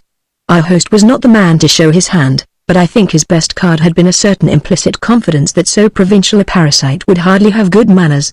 He led the conversation to the country we had left, rather as if a leash had been attached to the collar of some lumpish and half-domesticated animal the tendency of whose movements had to be recognized. He spoke of it indeed as of some fabled planet, alien to the British orbit, lately proclaimed to have the admixture of atmospheric gases required to support animal life, but not, save under cover of a liberal afterthought, to be admitted into one's regular conception of things. I, for my part, felt nothing but regret that the spheric smoothness of his universe should be disfigured by the extrusion even of such inconsiderable particles as ourselves. I knew in a general way of our having somehow ramified over there, Mr. Searle mentioned, but had scarcely followed it more than you pretend to pick up the fruit your long-armed pear tree may drop, on the other side of your wall, in your neighbor's garden. There was a man I knew at Cambridge, a very odd fellow, a decent fellow too. He and I were rather cronies. I think he afterwards went to the Middle States. They'll be, I suppose, about the Mississippi? At all events, there was that great uncle of mine whom Sir Joshua painted. He went to America, but he never got there. He was lost at sea. You look enough like him to make one fancy he did get there and that you've kept him alive by one of those beastly processes I think you have over there. What do you call it, putting up things? If you're he, you've not done a wise thing to show yourself here. He left a bad name behind him. There's a ghost who comes sobbing about the house every now and then, the ghost of one to whom he did a wrong. Oh mercy on us!" cried Miss Searle in simple horror. "Of course you know nothing of such things," he rather dryly allowed. "You're too sound a sleeper to hear the sobbing of ghosts." "I'm sure I should like immensely to hear the sobbing of a ghost," said my friend, the light of his previous eagerness playing up into his eyes. "Why does it sob? I feel as if that were what we've come above all to learn." Mr. Searle eyed his audience a moment gaugingly. He held the balance as to measure his resources. He wished to do justice to his theme. With the long fingernails of his left hand nervously playing against the tinkling crystal of his wineglass and his conscious eyes betraying that, small and strange as he sat there, he knew himself, to his pleasure and advantage, remarkably impressive, he dropped into our untutored minds the somber legend of his house. Mr. Clement Searle, from all I gather, was a young man of great talent but a weak disposition. His mother was left a widow early in life, with 2 sons, of whom he was the elder and the more promising. She educated him with the greatest affection and care. Of course when he came to manhood she wished him to marry well. His means were quite sufficient to enable him to overlook the want of money in his wife, and Mrs. Searle selected a young lady who possessed, as she conceived, every good gift save a fortune, a fine proud handsome girl, the daughter of an old friend, an old lover I suspect, of her own. Clement, however, as it appeared, had either chosen otherwise or was as yet unprepared to choose. The young lady opened upon him in vain the battery of her attractions, in vain his mother urged her cause. Clement remained cold, insensible, inflexible. Mrs. Searle had a character which appears to have gone out of fashion in my family nowadays. She was a great manager, a maîtresse femme. A proud, passionate, imperious woman, she had had immense cares and ever so many lawsuits. They had sharpened her temper and her will. She suspected that her son's affections had another object, and this object she began to hate. Irritated by his stubborn defiance of her wishes, she persisted in her purpose. The more she watched him, the more she was convinced he loved in secret. If he loved in secret, of course he loved beneath him. He went about the place all somber and sullen and brooding. At last, with the rashness of an angry woman, she threatened to bring the young lady of her choice, who, by the way, seems to have been no shrinking blossom, to stay in the house. A stormy scene was the result. He threatened that if she did so he would leave the country and sail for America. She probably disbelieved him. She knew him to be weak, but she overrated his weakness. At all events the rejected one arrived and Clement Searle departed. On a dark December day he took ship at Southampton. The 2 women, desperate with rage and sorrow, sat alone in this big house, mingling their tears and imprecations. A fortnight later, on Christmas Eve, in the midst of a great snowstorm long famous in the country, something happened that quickened their bitterness. A young woman, battered and chilled by the storm, gained entrance to the house and, making her way into the presence of the mistress and her guest, poured out her tale. She was a poor curate's daughter out of some little hole in Gloucestershire. Clement Searle had loved her all too well. She had been turned out in wrath from her father's house. His mother at least might pity her, if not for herself then for the child she was soon to bring forth. But the poor girl had been a second time too trustful. The women, in scorn, in horror, with blows possibly, drove her forth again into the storm. In the storm she wandered and in the deep snow she died.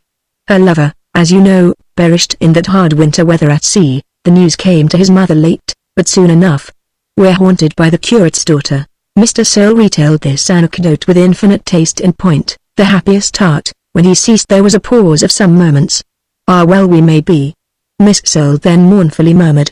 Searle blazed up into enthusiasm.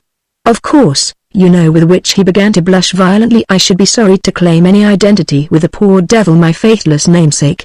But I should be immensely gratified if the young lady's spirit, deceived by my resemblance, were to mistake me for her cruel lover. She's welcome to the comfort of it. What one can do in the case I shall be glad to do." "But can a ghost haunt a ghost?" "I am a ghost." Mr. Searle stared a moment and then had a subtle sneer. "I could almost believe you are. Oh brother and cousin." cried Miss Searle with the gentlest yet most appealing dignity. "How can you talk so horribly?" The horrible talk, however, evidently possessed a potent magic for my friend, and his imagination, checked a while by the influence of his kinsman, began again to lead him a dance. From this moment he ceased to steer his frail bark, to care what he said or how he said it, so long as he expressed his passionate appreciation of the scene around him. As he kept up this strain I ceased even secretly to wish he wouldn't. I have wondered since that I shouldn't have been annoyed by the way he reverted constantly to himself. But a great frankness, for the time, makes its own law and a great passion its own channel. There was moreover an irresponsible indescribable effect of beauty in everything his lips uttered. Free alike from adulation and from envy, the essence of his discourse was a divine apprehension, a romantic vision free as the flight of Ariel, of the poetry of his companion's situation and their contrasted general irresponsiveness. How does the look of age come? He suddenly broke out at dessert. Does it come of itself, unobserved, unrecorded, unmeasured? Or do you woo it and set baits and traps for it, and watch it like the dawning brownness of a meerschaum pipe, and make it fast, when it appears, just where it peeps out, and light a votive taper beneath it and give thanks to it daily? Or do you forbid it and fight it and resist it, and yet feel it settling and deepening about you as irresistible as fate? What the deuce is the man talking about? Said the smile of our host. I found the little grey hair this morning, Miss Searle incoherently prosed. Well then I hope you paid it every respect, cried her visitor. I looked at it for a long time in my hand glass, she answered with more presence of mind. Miss Searle can for many years to come afford to be amused at grey hairs, I interposed in the hope of some greater ease. It had its effect. 10 years from last Thursday I shall be 44, she almost comfortably smiled. Well, that's just what I am, said Searle. If I had only come here 10 years ago, I should have had more time to enjoy the feast, but I should have had less appetite. I needed first to get famished. Oh, why did you wait for that? His entertainer asked. To think of these 10 years that we might have been enjoying you. At the vision of which waste and loss Mr. Searle had a fine shrill laugh. Well, my friend explained, I always had a notion, a stupid vulgar notion, if there ever was one, that to come abroad probably one had to have a pot of money. My pot was too nearly empty. At last I came with my empty pot. Mr. Searle had a wait for delicacy, but he proceeded. You're reduced, you're straightened? Our companion's very breath blew away the veil. Reduced to nothing. Straightened to the clothes on my back, you don't say so, said Mr. Searle with a large vague gasp. Well, well, well, he added in a voice which might have meant everything or nothing, and then, in his whimsical way, went on to finish a glass of wine. His searching eye, as he drank, met mine, and for a moment we each rather deeply sounded the other, to the effect no doubt of a slight embarrassment. And you, he said by way of carrying this off, how about your wardrobe? Oh, cried my friend, his wardrobe's immense. He could dress up a regiment. He had drunk more champagne. I admit that the champagne was good than was from any point of view to have been desired. He was rapidly drifting beyond any tacit dissuasion of mine. He was feverish and rash, and all attempt to direct would now simply irritate him. As we rose from the table he caught my troubled look. Passing his arm for a moment into mine, this is the great night, he strangely and softly said, the night and the crisis that will settle me. Mr. Searle had caused the whole lower portion of the house to be thrown open and a multitude of lights to be placed in convenient and effective positions. Such a marshalled wealth of ancient candlesticks and flambeaux I had never beheld. Niched against the dusky wainscots, casting great luminous circles upon the pendant stiffness of sombre tapestries, enhancing and completing with admirable effect the variety and mystery of the great ancient house, they seemed to people the wide rooms, as our little group passed slowly from one to another, with a dim expectant presence. We had thus, in spite of everything, a wonderful hour of it. Mr. Searle at once assumed the part of Cicerone, and I had not hitherto done him justice. Mr. Searle became almost agreeable. While I lingered behind with his sister he walked in advance with his kinsman. It was as if he had said, well, if you want the old place you shall have it so far as the impression goes. He spared us no thrill, I had almost said no pang of that experience. Carrying a tall silver candlestick in his left hand, he raised it and lowered it and cast the light hither and thither, upon pictures and hangings and carvings and cornices. He knew his house to perfection. He touched upon 100 traditions and memories. He threw off a cloud of rich reference to its earlier occupants. He threw off again, in his easy elegant way, a dozen happily lighter anecdotes. His relative attended with a brooding deference. Miss Searle and I meanwhile were not wholly silent. I suppose that by this time you and your cousin are almost old friends, I remarked. She trifled a moment with her fan and then raised her kind small eyes. Old friends yet at the same time strangely new. My cousin, and her voice lingered on the word. It seems so strange to call him my cousin after thinking these many years that I've no one in the world but my brother. But he's really so very odd. It's not so much he as well as his situation that deserves that name, I tried to reason. I'm so sorry for his situation. I wish I could help it in some way. He interests me so much. She gave a sweet-sounding sigh. I wish I could have known him sooner and better. He tells me he's but the shadow of what he used to be. I wondered if he had been consciously practicing on the sensibilities of this gentle creature. If he had, I believed he had gained his point. But his position had in fact become to my sense so precarious that I hardly ventured to be glad. His better self just now seems again to be taking shape, I said. It will have been a good deed on your part if you help to restore him to all he ought to be. She met my idea blankly. Dear me, what can I do? Be a friend to him. Let him like you, let him love you. I dare say you see in him now much to pity and to wonder at. But let him simply enjoy a while the grateful sense of your nearness and dearness. He'll be a better and stronger man for it, and then you can love him, you can esteem him, without restriction. She fairly frowned for helplessness. It's a hard part for poor stupid me to play.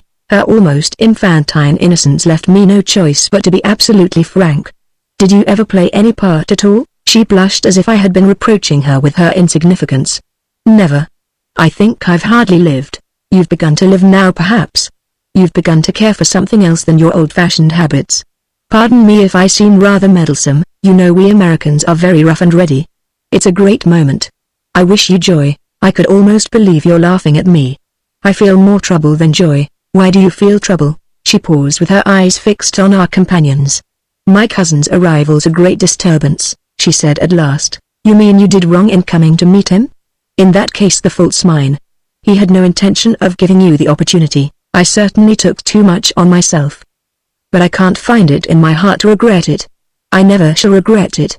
I did the only thing I could. Heaven forgive me, heaven bless you, Miss Searle. Is any harm to come of it? I did the evil, let me bear the brunt. She shook her head gravely. You don't know my brother. The sooner I master the subject the better then, I said. I couldn't help relieving myself at least by the tone of my voice of the antipathy with which, decidedly, this gentleman had inspired me. Not perhaps that we should get on so well together. After which, as she turned away, are you very much afraid of him? I added. She gave me a shuddering sidelong glance. He's looking at me. He was placed with his back to us, holding a large Venetian hand mirror, framed in chiseled silver, which he had taken from a shelf of antiquities, just at such an angle that he caught the reflection of his sister's person. It was evident that I too was under his attention, and was resolved I wouldn't be suspected for nothing. Miss Searle, I said with urgency, promise me something. She turned upon me with a start and a look that seemed to beg me to spare her. Oh, don't ask me, please don't. It was as if she was standing on the edge of a place where the ground had suddenly fallen away, and had been called upon to make a leap. I felt retreat was impossible, however, and that it was the greater kindness to assist her to jump. Promise me, I repeated. Still with her eyes she protested. Oh, what a dreadful day! She cried at last. Promise me to let him speak to you alone if he should ask you any wish you may suspect on your brother's part notwithstanding. She colored deeply. You mean he has something so particular to say? Something so particular, poor cousin. Well, poor cousin. But promise me. I promise, she said, and moved away across the long room and out of the door. You're in time to hear the most delightful story, Searle began to me as I rejoined him and his host. They were standing before an old somber portrait of a lady in the dress of Queen Anne's time, whose ill-painted flesh tints showed livid, in the candlelight, against her dark drapery and background. This is Mrs. Margaret Searle, sort of Beatrix Esmond qui se passait ses fantasies. She married a paltry Frenchman, a penniless fiddler, in the teeth of her whole family. Pretty Mrs. Margaret, you must have been a woman of courage. Upon my word, she looks like Miss Searle. But pray go on. What came of it all? Our companion watched him with an air of distaste for his boisterous homage and of pity for his crude imagination. But he took up the tale with an effective dryness. I found a year ago, in a box of very old papers, a letter from the lady in question to a certain Cynthia Searle, her elder sister. It was dated from Paris and dreadfully ill-spelled. It contained a most passionate appeal for pecuniary assistance. She had just had a baby, She was starving and dreadfully neglected by her husband. She cursed the day she had left England. It was a most dismal production. I never heard she found means to return. So much for marrying a Frenchman, I said sententiously. Our host had one of his weights. This is the only lady of the family who ever was taken in by an adventurer. Does Miss Searle know her history? Asked my friend with a stare at the rounded whiteness of the heroine's cheek. Miss Searle knows nothing, said our host with expression. She shall know at least the tale of Mrs. Margaret. The guest returned, and he walked rapidly away in search of her. Mr. Searle and I pursued our march through the lighted rooms. You've found a cousin with a vengeance, I doubtless awkwardly enough laughed. Ah, a vengeance? My entertainer stiffly repeated. I mean that he takes as keen an interest in your annals and possessions as yourself. Oh, exactly so. He tells me he's a bad invalid, he added in a moment. I should never have supposed it. Within the past few hours he's a changed man. Your beautiful house, your extreme kindness, have refreshed him immensely. Mr. Searle uttered the vague ejaculation with which self-conscious Britons so often betray the concussion of any especial courtesy of speech. But he followed this by a sudden odd glare and the sharp declaration, I'm an honest man. I was quite prepared to assent, but he went on with a fury of frankness, as if it were the first time in his life he had opened himself to anyone, as if the process were highly disagreeable and he were hurrying through it as a task. An honest man, mind you. I know nothing about Mr. Clement Searle. I never expected to see him. He has been to me and here he paused to select a word which should vividly enough express what, for good or for ill, his kinsman represented. He has been to me in amazement. I've no doubt he's a most amiable man. You'll not deny, however, that he's a very extraordinary sort of person. I'm sorry he's ill. I'm sorry he's poor. He's my 50th cousin. Well and good. I'm an honest man. He shall not have it to say that he wasn't received at my house. He too, thank heaven, is an honest man. I smiled. Why the devil then, cried Mr. Searle, turning almost fiercely on me, has he put forward this underhand claim to my property? The question, quite ringing out, flashed backward a gleam of light upon the demeanor of our host and the suppressed agitation of his sister. In an instant the jealous gentleman revealed itself. For a moment I was so surprised and scandalized at the directness of his attack that I lacked words to reply. As soon as he had spoken indeed Mr. Searle appeared to feel he had been wanting in form. Pardon me, he began afresh, if I speak of this matter with heat. But I've been more disgusted than I can say to hear, as I heard this morning from my solicitor, of the extraordinary proceedings of Mr. Clement Searle. Gracious goodness, sir, for what does the man take me? He pretends to the Lord knows what fantastic admiration for my place. Let him then show his respect for it by not taking too many liberties. Let him, with his high-flown parade of loyalty, imagine a tithe of what I feel. I love my estate, it's my passion, my conscience, my life. Am I to divide it up at this time of day with a beggarly foreign man without means, without appearance, without proof, a pretender, an adventurer, a chattering mountebank? I thought America boasted having lands for all men. Upon my soul, sir, I've never been so shocked in my life. I paused for some moments before speaking, to allow his passion fully to expend itself and to flicker up again if it chose, for so far as I was concerned in the whole awkward matter I but wanted to deal with him discreetly. Your apprehensions, sir, I said at last, your not unnatural surprise, perhaps, at the candor of our interest, have acted too much on your nerves. You're attacking a man of straw, a creature of unworthy illusion, though I am sadly afraid you've wounded a man of spirit and conscience. Either my friend has no valid claim on your estate, in which case your agitation is superfluous, or he has a valid claim. Mr. Searle seized my arm and glared at me, his pale face paler still with the horror of my suggestion, his great eyes of alarm glowing and his strange red hair erect and quivering. A valid claim, he shouted. Let him try it, let him bring it into court. We had emerged into the great hall and stood facing the main doorway. The door was open into the portico, through the stone archway of which I saw the garden glitter in the blue light of a full moon. As the master of the house uttered the words I have just repeated, my companion came slowly up into the porch from without, bareheaded, bright in the outer moonlight, dark in the shadow of the archway, and bright again in the lamplight at the entrance of the hall. As he crossed the threshold the butler made an appearance at the head of the staircase on our left, faltering visibly a moment at sight of Mr. Searle, after which, noting my friend, he gravely descended. He bore in his hand a small silver tray. On the tray, gleaming in the light of the suspended lamp, lay a folded note. Clement Searle came forward, staring a little and startled, I think, by some quick nervous prevision of a catastrophe. The butler applied the match to the train. He advanced to my fellow visitor, all solemnly, with the offer of his missive. Mr. Searle made a movement as if to spring forward, but controlled himself. "Tottenham," he called in a strident voice. "Yes, sir," said Tottenham, halting. "Stand where you are." "For whom is that note?" "For Mr. Clement Searle," said the butler, staring straight before him and dissociating himself from everything. "Who gave it to you?" "Mrs. Horridge, sir." This personage, I afterwards learned, was our friend the housekeeper, who gave it Mrs. Horridge. There was on Tottenham's part just an infinitesimal pause before replying. "My dear sir," broke in Searle, his equilibrium, his ancient ease, completely restored by the crisis, "isn't that rather my business? What happens in my house is my business, and detestable things seem to be happening." Our host, it was clear, now so furiously detested them that I was afraid he would snatch the bone of contention without more ceremony.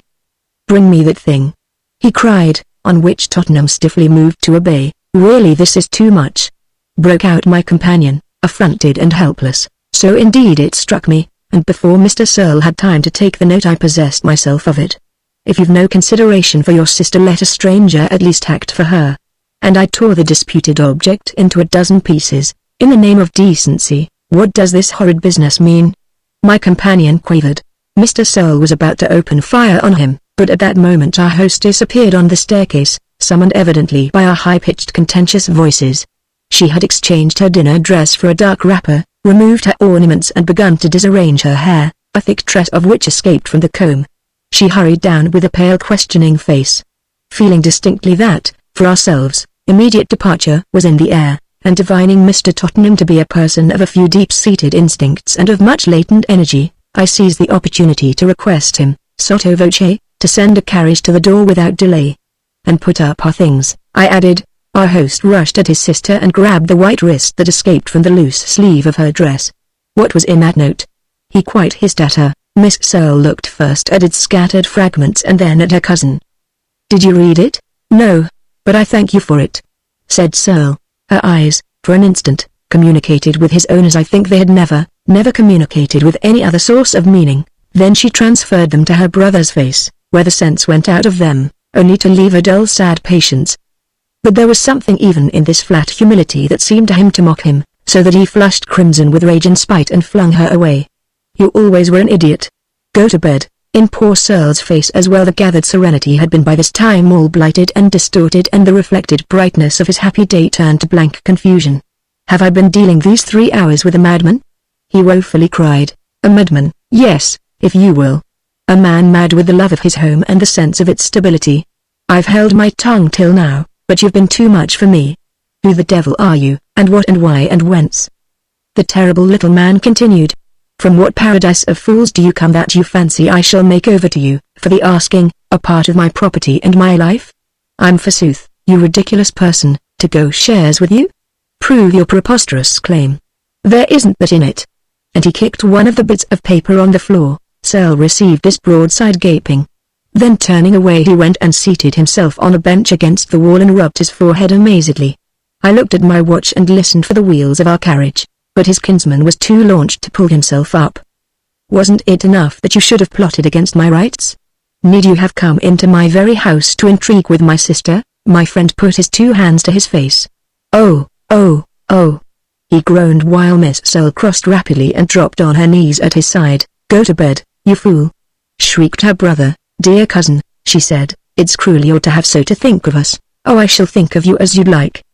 He laid a hand on her head. "I believe you've done nothing wrong," she brought bravely out. "I've done what I could," Mr. Searle went on, "but it's arrant folly to pretend to friendship when this abomination lies between us. You are welcome to my meat and my wine, but I wonder you could swallow them." "The sight spoiled my appetite," cried the master of Lackley with a laugh. "Proceed with your trumpery case. My people in London are instructed and prepared. I shouldn't wonder if your case had improved a good deal since you gave it up." I was moved to observe to Searle, "Oh, you don't feign ignorance then?" And our insane entertainer shook his shining head at me. "It's very kind of you to give it up. Perhaps you'll also give up my sister." Searle sat staring in distress at his adversary. "Ah, miserable man, I thought we had become such beautiful friends." "Bah, you hypocrite!" screamed our host. Searle seemed not to hear him. Am I seriously expected, he slowly and painfully pursued, to defend myself against the accusation of any real indelicacy to prove I've done nothing underhand or impudent? Think what you please. And he rose, with an effort, to his feet. I know what you think, he added to Miss Searle. The wheels of the carriage resounded on the gravel, and at the same moment a footman descended with our 2 portmanteaus. Mr. Tottenham followed him with our hats and coats. Good God, our host broke out again. You're not going away, an ejaculation that, after all that had happened, had the grandest comicality. Bless my soul, he then remarked as artlessly, of course you're going. It's perhaps well, said Miss Searle with a great effort, inexpressibly touching in one for whom great efforts were visibly new and strange, that I should tell you what my poor little note contained. That matter of your note, Madame, her brother interrupted, you and I will settle together. Let me imagine all sorts of kind things. Searle beautifully pleaded. Too much has been imagined. She answered simply. It was only a word of warning. It was to tell you to go. I knew something painful was coming. He took his hat. The pains and the pleasures of this day, he said to his kinsman, I shall equally never forget. Knowing you, and he offered his hand to Miss Searle, has been the pleasure of pleasures. I hoped something more might have come of it. A monstrous deal too much has come of it, Mr. Searle irrepressibly declared. His departing guest looked at him mildly, almost benignantly, from head to foot, and then with closed eyes and some collapse of strength. I'm afraid so, I can't stand more, he went on. I gave him my arm and we crossed the threshold. As we passed out I heard Miss Searle break into loud weeping. We shall hear from each other yet, I take it. Her brother pursued, harassing our retreat. My friend stopped, turning round on him fiercely. You very impossible man, he cried in his face. Do you mean to say you'll not prosecute? Mr. Searle kept it up. I shall force you to prosecute. I shall drag you into court, and you shall be beaten. Which grim reiteration followed us on our course. We drove of course to the little wayside inn from which we had departed in the morning so unencumbered, in all broad England, either with enemies or friends. My companion, as the carriage rolled along, seemed overwhelmed and exhausted. What a beautiful horrible dream, he confusedly wailed. What a strange awakening. What a long day. What a hideous scene. Poor me. Poor woman. When we had resumed possession of our 2 little neighboring rooms I asked him whether Miss Searle's note had been the result of anything that had passed between them on his going to rejoin her. I found her on the terrace, he said, walking restlessly up and down in the moonlight. I was greatly excited. I hardly know what I said. I asked her, I think, if she knew the story of Margaret Searle. She seemed frightened and troubled, and she used just the words her brother had used. I know nothing. For the moment, somehow, I felt as a man drunk. I stood before her and told her, with great emphasis, how poor Margaret had married a beggarly foreigner all in obedience to her heart and in defiance to her family.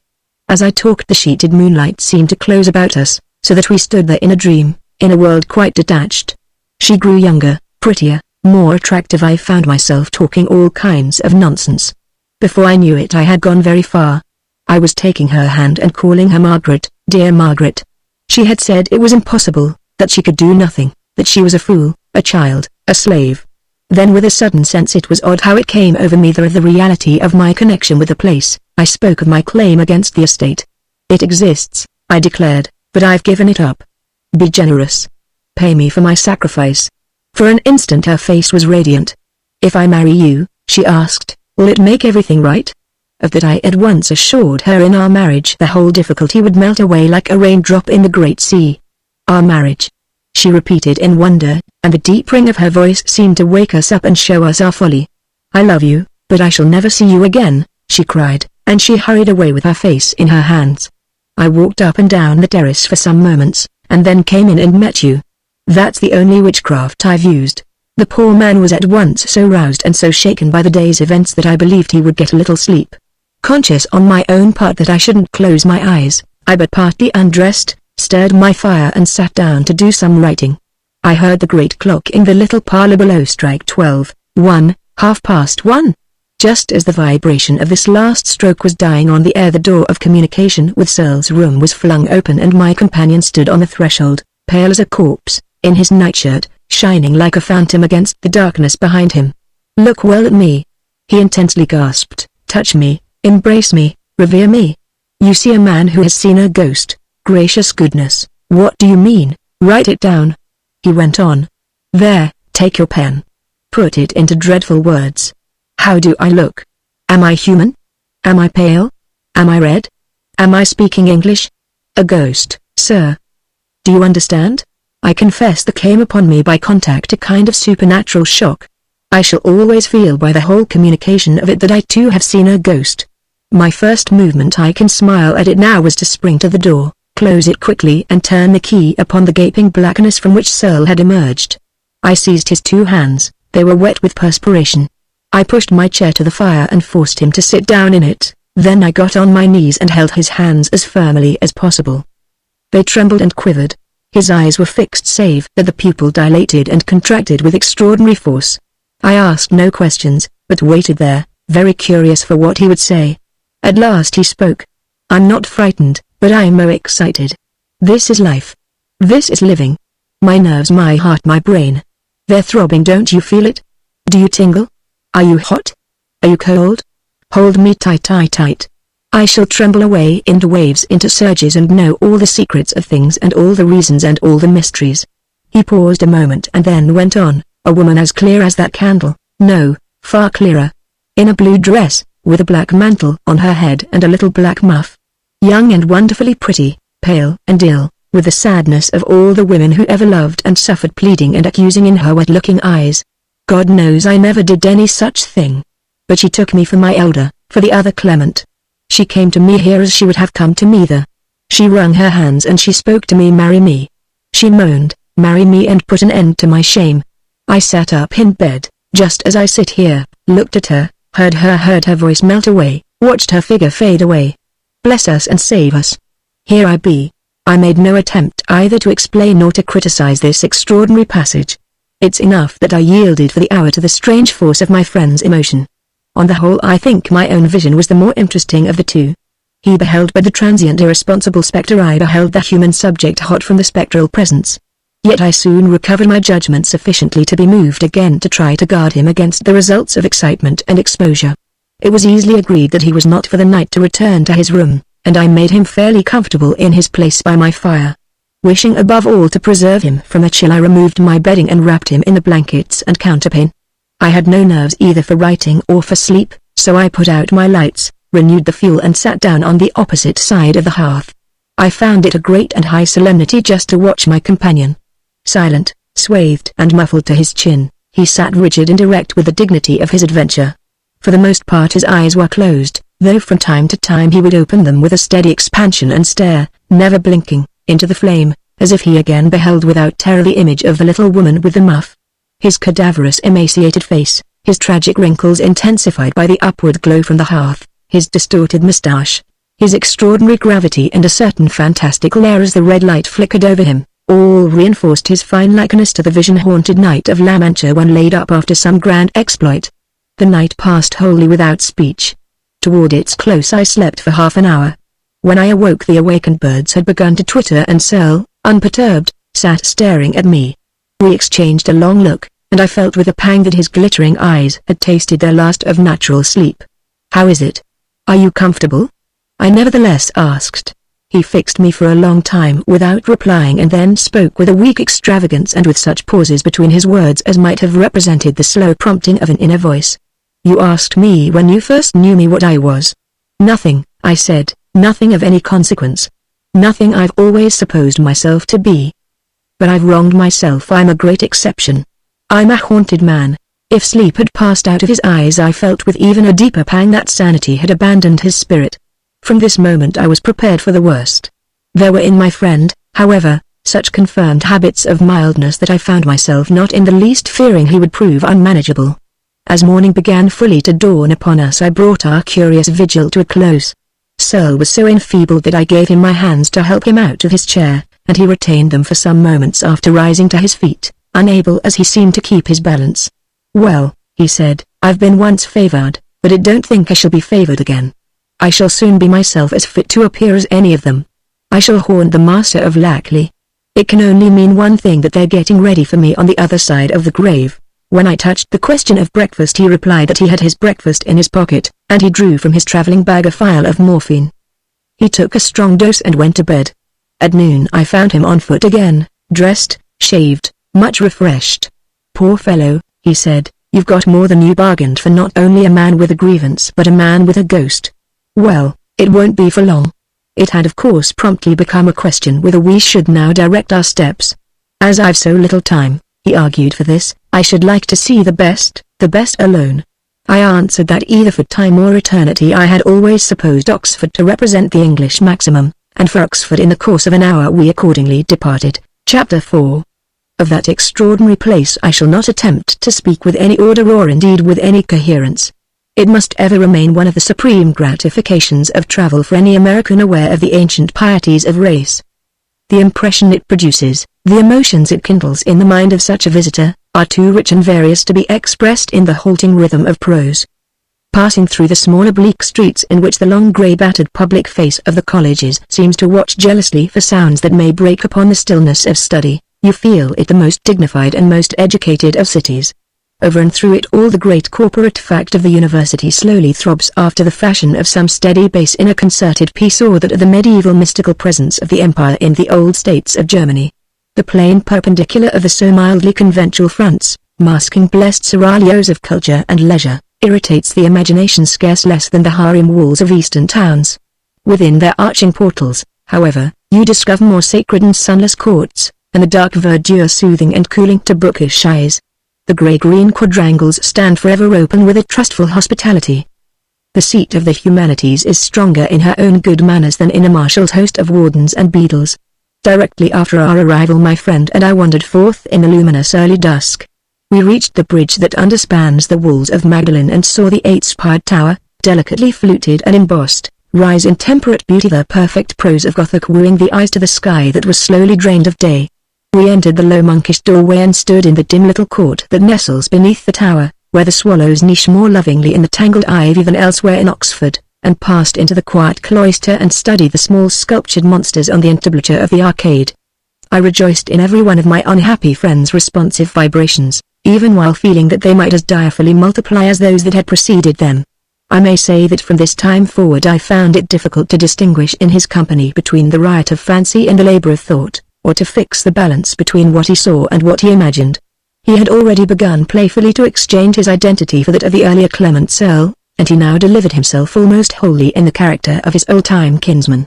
This was my college, you know, he would almost anywhere break out, applying the words wherever we stood, the sweetest and noblest in the whole place.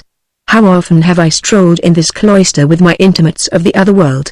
They are all dead and buried, but many a young fellow as we meet him, dark how fair, tall or short, reminds me of the past age and the early attachment. Even as we stand here, they say, the whole thing feels about its massive base the murmurs of the tide of time. Some of the foundation stones are loosened, some of the breaches will have to be repaired. Mine was the old unregenerate Oxford, the home of rank abuses, of distinctions and privileges the most delicious and invidious. What cared I, who was a perfect gentleman and with my pockets full of money? I had an allowance of 1,000 a year. It was at once plain to me that he had lost the little that remained of his direct grasp on life and was unequal to any effort of seeing things in their order. He read my apprehension in my eyes and took pains to assure me I was right. I'm going straight downhill. Thank heaven it's an easy slope, coated with English turf and with an English churchyard at the foot. The hysterical emotion produced by our late misadventure had given place to an unruffled calm in which the scene about us was reflected as in an old-fashioned mirror. We took an afternoon walk through Christ Church meadow and at the riverbank procured a boat which I pulled down the stream to Ifley and to the slanting woods of Newnham, the sweetest, flattest, reediest stream-side landscape that could be desired. Here of course we encountered the scattered phalanx of the young, the happy generation, clad in white flannel and blue, muscular, fair-haired, magnificent, fresh, whether floated down the current by idle punts and lounging in friendly couples when not in a singleness that nursed ambitions, or straining together in rhythmic cruise and hoarsely exhorted from the near bank. When to the exhibition of so much of the clearest joy of wind and limb we added the great sense of perfumed protection shed by all the enclosed lawns and groves and bowers, we felt that to be young in such scholastic shades must be a double, an infinite blessing. As my companion found himself less and less able to walk, we repaired in turn to a series of gardens and spent long hours sitting in their greenest places. They struck us as the fairest things in England and the ripest and sweetest fruit of the English system. Locked in their antique verdure, guarded, as in the case of New College, by gentle battlements of silver grey, outshouldering the matted leafage of undisseverable plants, filled with nightingales and memories, a sort of chorus of tradition, with vaguely generous youths sprawling bookishly on the turf as if to spare it the injury of their boot heels, and with a great conservative college countenance appealing gravely from the restless outer world. They seem places to lie down on the grass in forever, in the happy faith that life is all a green old English garden and time an endless summer afternoon. This charmed seclusion was especially grateful to my friend, and his sense of it reached its climax, I remember, on one of the last of such occasions, and while we sat in fascinated flânery over against the sturdy back of St. John's. The wide discreetly windowed wall here perhaps broods upon the lawn with a more effective air of property than elsewhere. Searle dropped into fitful talk and spun his humour into golden figures. Any passing undergraduate was a peg to hang a fable, every feature of the place a pretext for more embroidery. Isn't it all a delightful lie? He wanted to know. Mightn't one fancy this the very central point of the world's heart, where all the echoes of the general life arrive but to falter and die? Doesn't one feel the air just thick with arrested voices? It's well there should be such places, shaped in the interest of factitious needs, invented to minister to the book-begotten longing for a medium in which one may dream unwaked and believe unconfuted, to foster the sweet illusion that all's well in a world where so much is so damnable, all right and rounded, smooth and fair, in this sphere of the rough and ragged, the pitiful unachieved especially, and the dreadful uncommenced. The world's made works over. Now for leisure. England's safe now for Theocritus and Horace, for lawn and sky. What a sense it all gives one of the composite life of the country and of the essential furniture of its luckier minds. Thank heaven they had the wit to send me here in the other time. I'm not much visibly the braver perhaps, but think how I'm the happier. The misty spires and towers, seen far off on the level, have been all these years one of the constant things of memory. Seriously, what do the spires and towers do for these people? Are they wiser, gentler, finer, cleverer? My diminished dignity reverts in any case at moments to the naked background of our own education, the deadly dry air in which we gasp for impressions and comparisons. I assent to it all with a sort of desperate calmness, I accept it with a dogged pride. We nursed at the opposite pole. Naked come we into a naked world. There's a certain grandeur in the lack of decorations, a certain heroic strain in that young imagination of ours which finds nothing made to its hands, which has to invent its own traditions and raise high into our morning air, with a ringing hammer and nails, the castles in which we dwell. Noblesse oblige Oxford must damnably do so. What a horrible thing not to rise to such examples. If you pay the pious debt to the last farthing of interest you may go through life with her blessing, but if you let it stand unhonored you're a worse barbarian than we. But for the better or worse, in a myriad private hearts, think how she must be loved. How the youthful sentiment of mankind seems visibly to brood upon her. Think of the young lives now taking colour in her cloisters and halls. Think of the century's tale of dead lads dead alike with the end of the young days to which these haunts were a present world, and the close of the larger lives which the general mother scene has dropped into less bottomless traps. What are those two young fellows kicking their heels over on the grass there? One of them has the Saturday Review, the other upon my soul their other has Artemis Ward. Where do they live? How do they live? To what end do they live? Miserable boys. How can they read Artemis Ward under those windows of Elizabeth? What do you think loveliest in all Oxford? The poetry of certain windows. Do you see that one yonder, the second of those lesser bays, with the broken cornice and the lattice? That used to be the window of my bosom friend 100 years ago.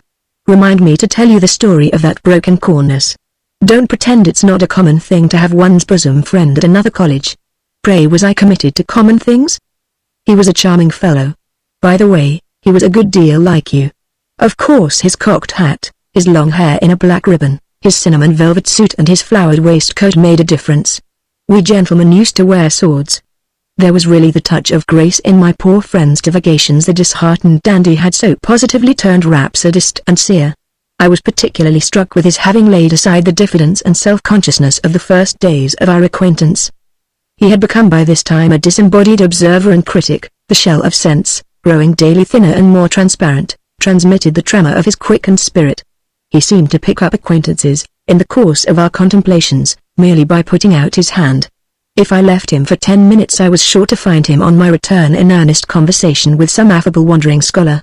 Several young men with whom he had thus established relations invited him to their rooms and entertained him, as I gathered, with rather rash hospitality. For myself, I chose not to be present at these symposia. I shrank partly from being held in any degree responsible for his extravagance, partly from the pang of seeing him yield to champagne and an admiring circle. He reported such adventures with less keen a complacency than I had supposed he might use, but a certain method in his madness, a certain dignity in his desire to fraternize, appeared to save him from mischance. If they didn't think him a harmless lunatic, they certainly thought him a celebrity of the Occident. Two things, however, grew evident: that he drank deeper than was good for him, and that the flagrant freshness of his young patrons rather interfered with his predetermined sense of the element of finer romance. At the same time it completed his knowledge of the place.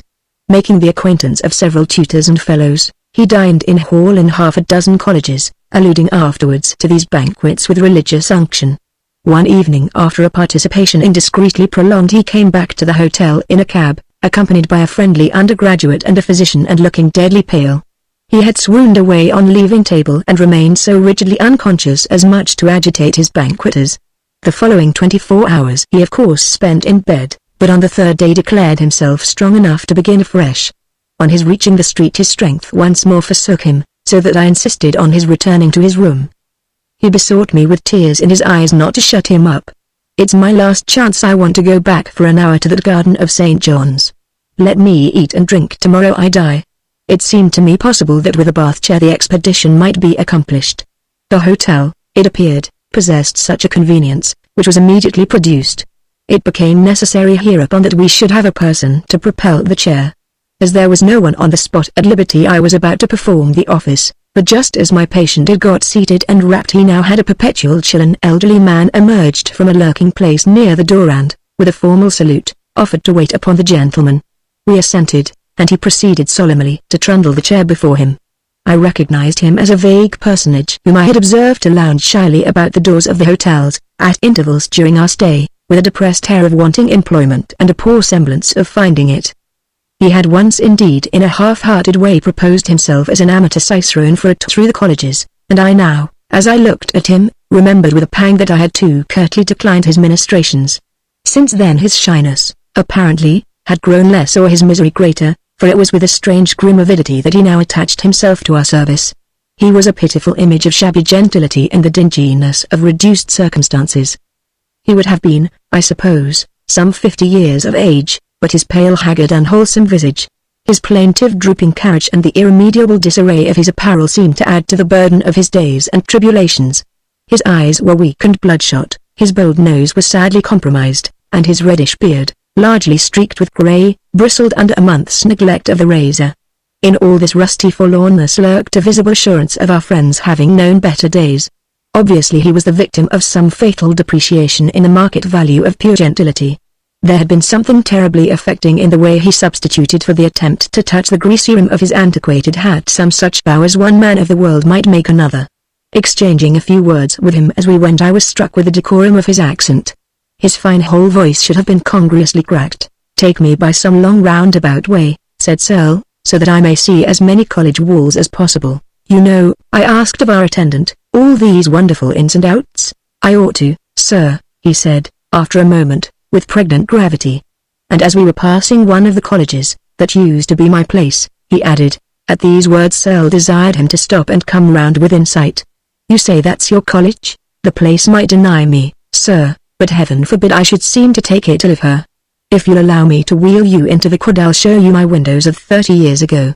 Searle sat staring, his huge pale eyes, which now left nothing else worth mentioning in his wasted face, filled with wonder and pity. "If you'll be so kind," he said with great deference.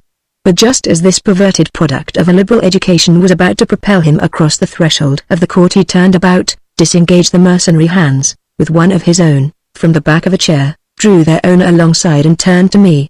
"While we're here, my dear fellow," he said, "be so good as to perform this service. You understand?" I gave our companion a glance of intelligence and we resumed our way.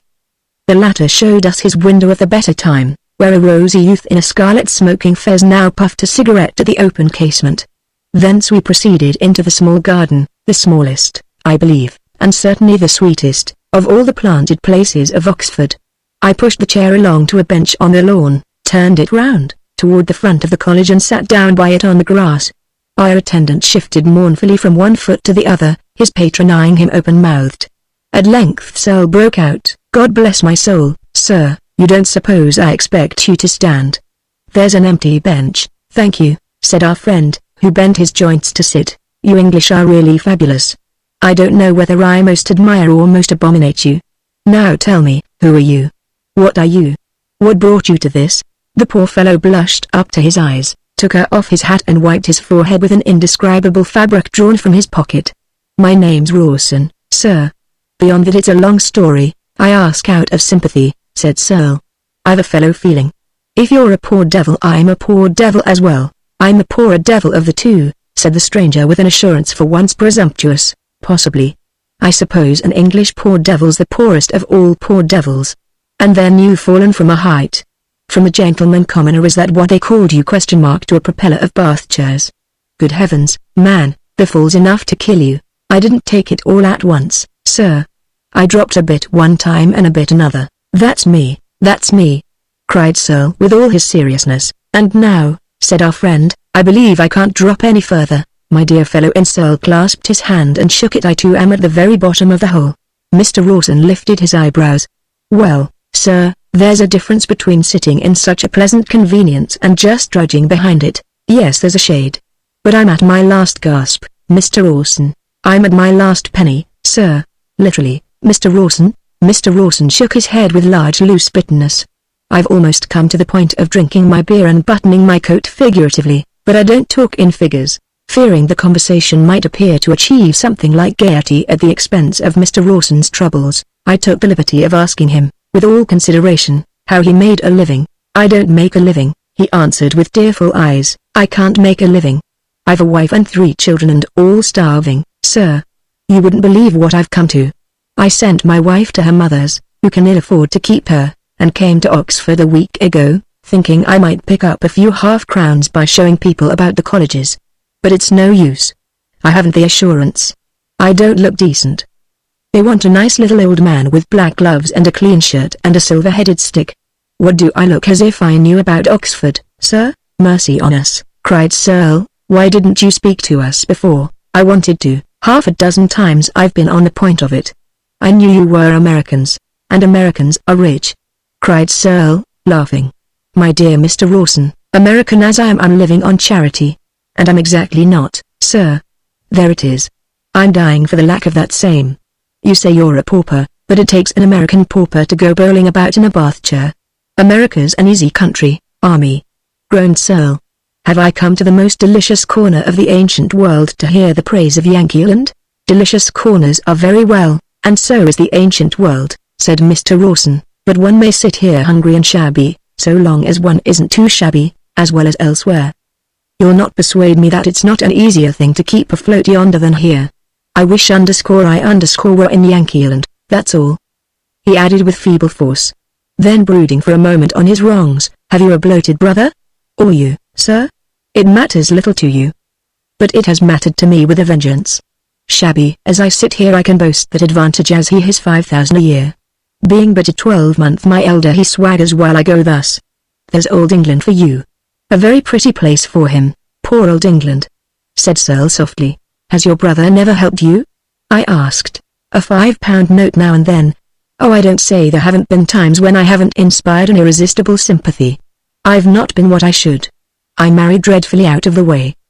But the devil of it is that he started fair and I started foul, with the tastes, the desires, the needs, the sensibilities of a gentleman and not another blessed ip. I can't afford to live in England. This poor gentleman fancied a couple of months ago that he couldn't afford to live in America," I fondly explained. "I'd swap chances with him." And Mr. Rawson looked quaintly rueful over his freedom of speech. Searle sat supported there with his eyes closed and his face twitching for violent emotion, and then of a sudden had a glare of gravity. "My friend, you're a dead failure. Be judged. Don't talk about swapping. Don't talk about chances. Don't talk about fair starts and false starts. I'm at that point myself that I've a right to speak. It lies neither in one's chance nor one's start to make one a success, nor in anything one's brother however bloated can do or can undo. It lies in one's character. You and I, sir, have had no character, that's very plain. We've been weak, sir, as weak as water. Here we are for it sitting staring in each other's faces and reading our weakness in each other's eyes. We're of no importance whatever, Mr. Rawson. Mr. Rawson received this sally with a countenance in which abject submission to the particular affirmed truth struggled with the comparative propriety of his general rebellion against fate. In the course of a minute a due self-respect yielded to the warm comfortable sense of his being relieved of the cares of an attitude. "Go on, sir, go on," he said. "It's wholesome doctrine." And he wiped his eyes with what seemed his sole remnant of linen. "Dear, dear," sighed Searle, "I've made you cry. Well, we speak as from man to man. I should be glad to think you had felt for a moment the sidelight of that great undarkening of the spirit which precedes the grand illumination of death." Mr. Rawson sat silent a little, his eyes fixed on the ground and his well-cut nose but the more deeply dyed by his agitation. Then at last looking up, "You're a very good-natured man, sir, and you'll never persuade me you don't come of a kindly race. Say what you please about a chance, when a man's 50 degraded, penniless, a husband and father, a chance to get on his legs again is not to be despised. Something tells me that my luck may be in your country which has brought luck to so many. I can come on the parish here of course, but I don't want to come on the parish. Hang it, sir, I want to hold up my head. I see 30 years of life before me yet. If only by God's help I could have a real change of air. It's a fixed idea of mine. I've had it for the last 10 years. It's not that I'm a low radical. Oh, I've no vulgar opinions. Old England's good enough for me, but I'm not good enough for Old England. I'm a shabby man that wants to get out of a room full of staring gentlefolk. I'm forever put to the blush. It's a perfect agony of spirit, everything reminds me of my younger and better self. The thing for me would be a cooling cleansing plunge into the unknowing and the unknown. I lie awake thinking of it." Searle closed his eyes, shivering with a long-drawn tremor which I hardly knew whether to take for an expression of physical or of mental pain. In a moment I saw it was neither. "Oh my country, my country, my country," he murmured in a broken voice, and then sat for some time abstracted and lost. I signaled our companion that it was time we should bring our small session to a close, and he, without hesitating, possessed himself of the handle of the bath chair and pushed it before him. We had got halfway home before Searle spoke or moved. Suddenly in the high street, as we passed a chop-house from whose open doors we caught a waft of old-fashioned cookery and other restorative elements, he motioned us to halt. "This is my last £5 and he drew a note from his pocket-book.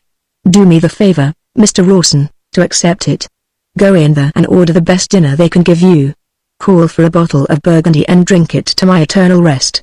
Mr. Rawson stiffened himself up and received the gift with fingers momentarily irresponsive. But Mr. Rawson had the nerves of a gentleman. I measured the spasm with which his poor dispossessed hand closed upon the crisp paper. I observed his empurpled nostril convulsive under the other solicitation. He crushed the crackling note in his palm with a passionate pressure and jerked a spasmodic bow. "I shall not do you the wrong, sir, of anything but the best." The next moment the door swung behind him. Searle sank again into his apathy, and on reaching the hotel I helped him to get to bed. For the rest of the day he lay without motion or sound and beyond reach of any appeal. The doctor, whom I had constantly in attendance, was sure his end was near. He expressed great surprise that he should have lasted so long. He must have been living for a month on the very dregs of his strength. Toward evening, as I sat by his bedside in the deepening dusk, he roused himself with a purpose I had vaguely felt gathering beneath his stupor. my cousin," he said confusedly. "Is she here?" It was the first time he had spoken of Miss Searle since our retreat from her brother's house, and he continued to ramble. "I was to have married her. What a dream. That day was like a string of verses rhymed ours. But the last verse is bad measure. What's the rhyme to love? Above. Was she a simple woman, a kind sweet woman? Or have I only dreamed it? She had the healing gift. Her touch would have cured my madness. I want you to do something. Write 3 lines, 3 words, goodbye, remember me, be happy." And then after a long pause, "It's strange a person in my state should have a wish. Why should one eat one's breakfast the day one's hanged? What a creature is man. What a farce is life. Here I lie, worn down to a mere throbbing fever point, I breathe and nothing more, and yet I desire. My desire lives. If I could see her. Help me out with it and let me die." Half an hour later, at a venture, I dispatched by post a note to Miss Searle, "Your cousin is rapidly sinking. He asks to see you." I was conscious of a certain want of consideration in this act, since it would bring her great trouble and yet no power to face the trouble, but out of her distress I fondly hoped a sufficient force might be born. On the following day my friend's exhaustion had become so great that I began to fear his intelligence altogether broken up.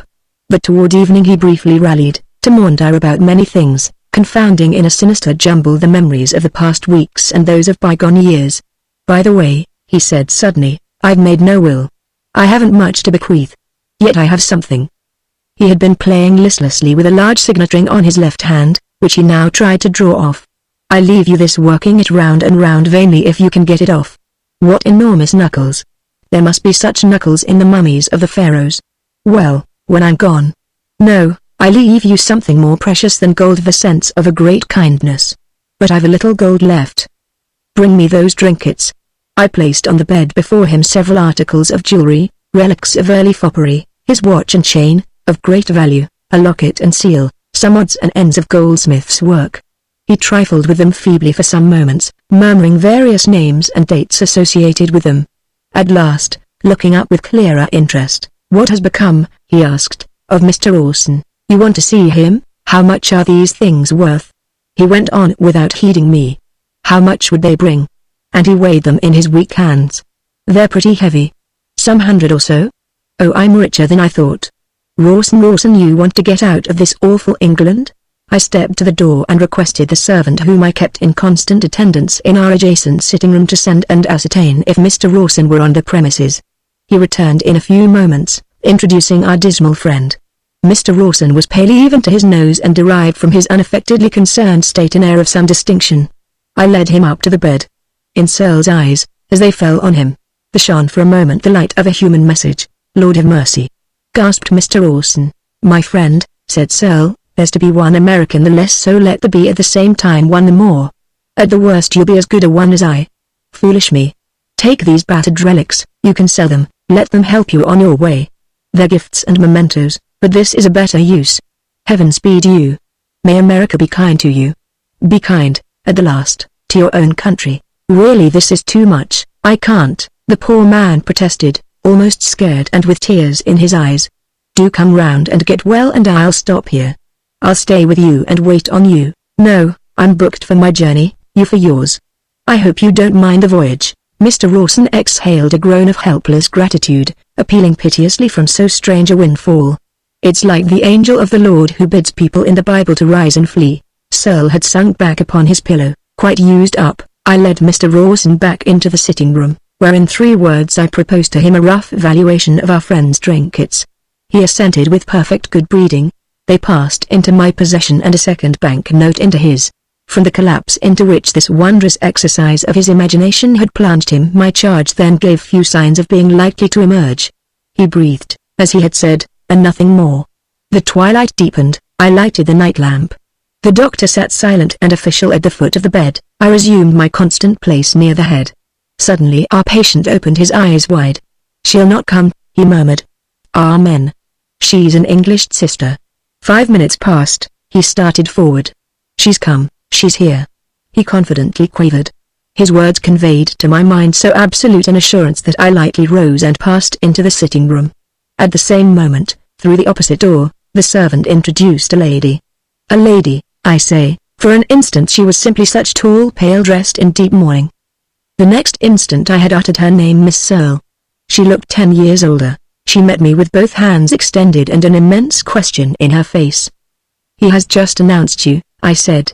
And then with a fuller consciousness of the change in her dress and countenance, "What has happened? Oh death, death!" she wailed. "You and I are left." There came to me with her words a sickening shock, the sense of poetic justice somehow cheated, defeated. "Your brother?" I panted. She laid her hand on my arm and I felt its pressure deepen as she spoke. "He was thrown from his horse in the park. He died on the spot. 6 days have passed. 6 months. She accepted my support and a moment later we had entered the room and approached the bedside, from which the doctor withdrew. Searle opened his eyes and looked at her from head to foot. Suddenly he seemed to make out her mourning. "Already?" he cried audibly and with a smile, as I felt, of pleasure. She dropped on her knees and took his hand. "Not for you, cousin," she whispered. "For my poor brother." He started, in all his deathly longitude, as with a galvanic shock. "Dead. He dead. Life itself." And then after a moment and with a slight rising inflection, "You're free, free, cousin. Too sadly free. And now with what use for freedom?" He looked steadily into her eyes, dark in the heavy shadow of her musty mourning veil. For me wear colours. In a moment more death had come. The doctor had silently attested it, and she had burst into sobs. We buried him in the little churchyard in which he had expressed the wish to lie, beneath one of the blackest and widest of English yews and the little tower than which none in all England has a softer and hoarier grey. A year has passed. Miss Searle, I believe, has begun to wear colours.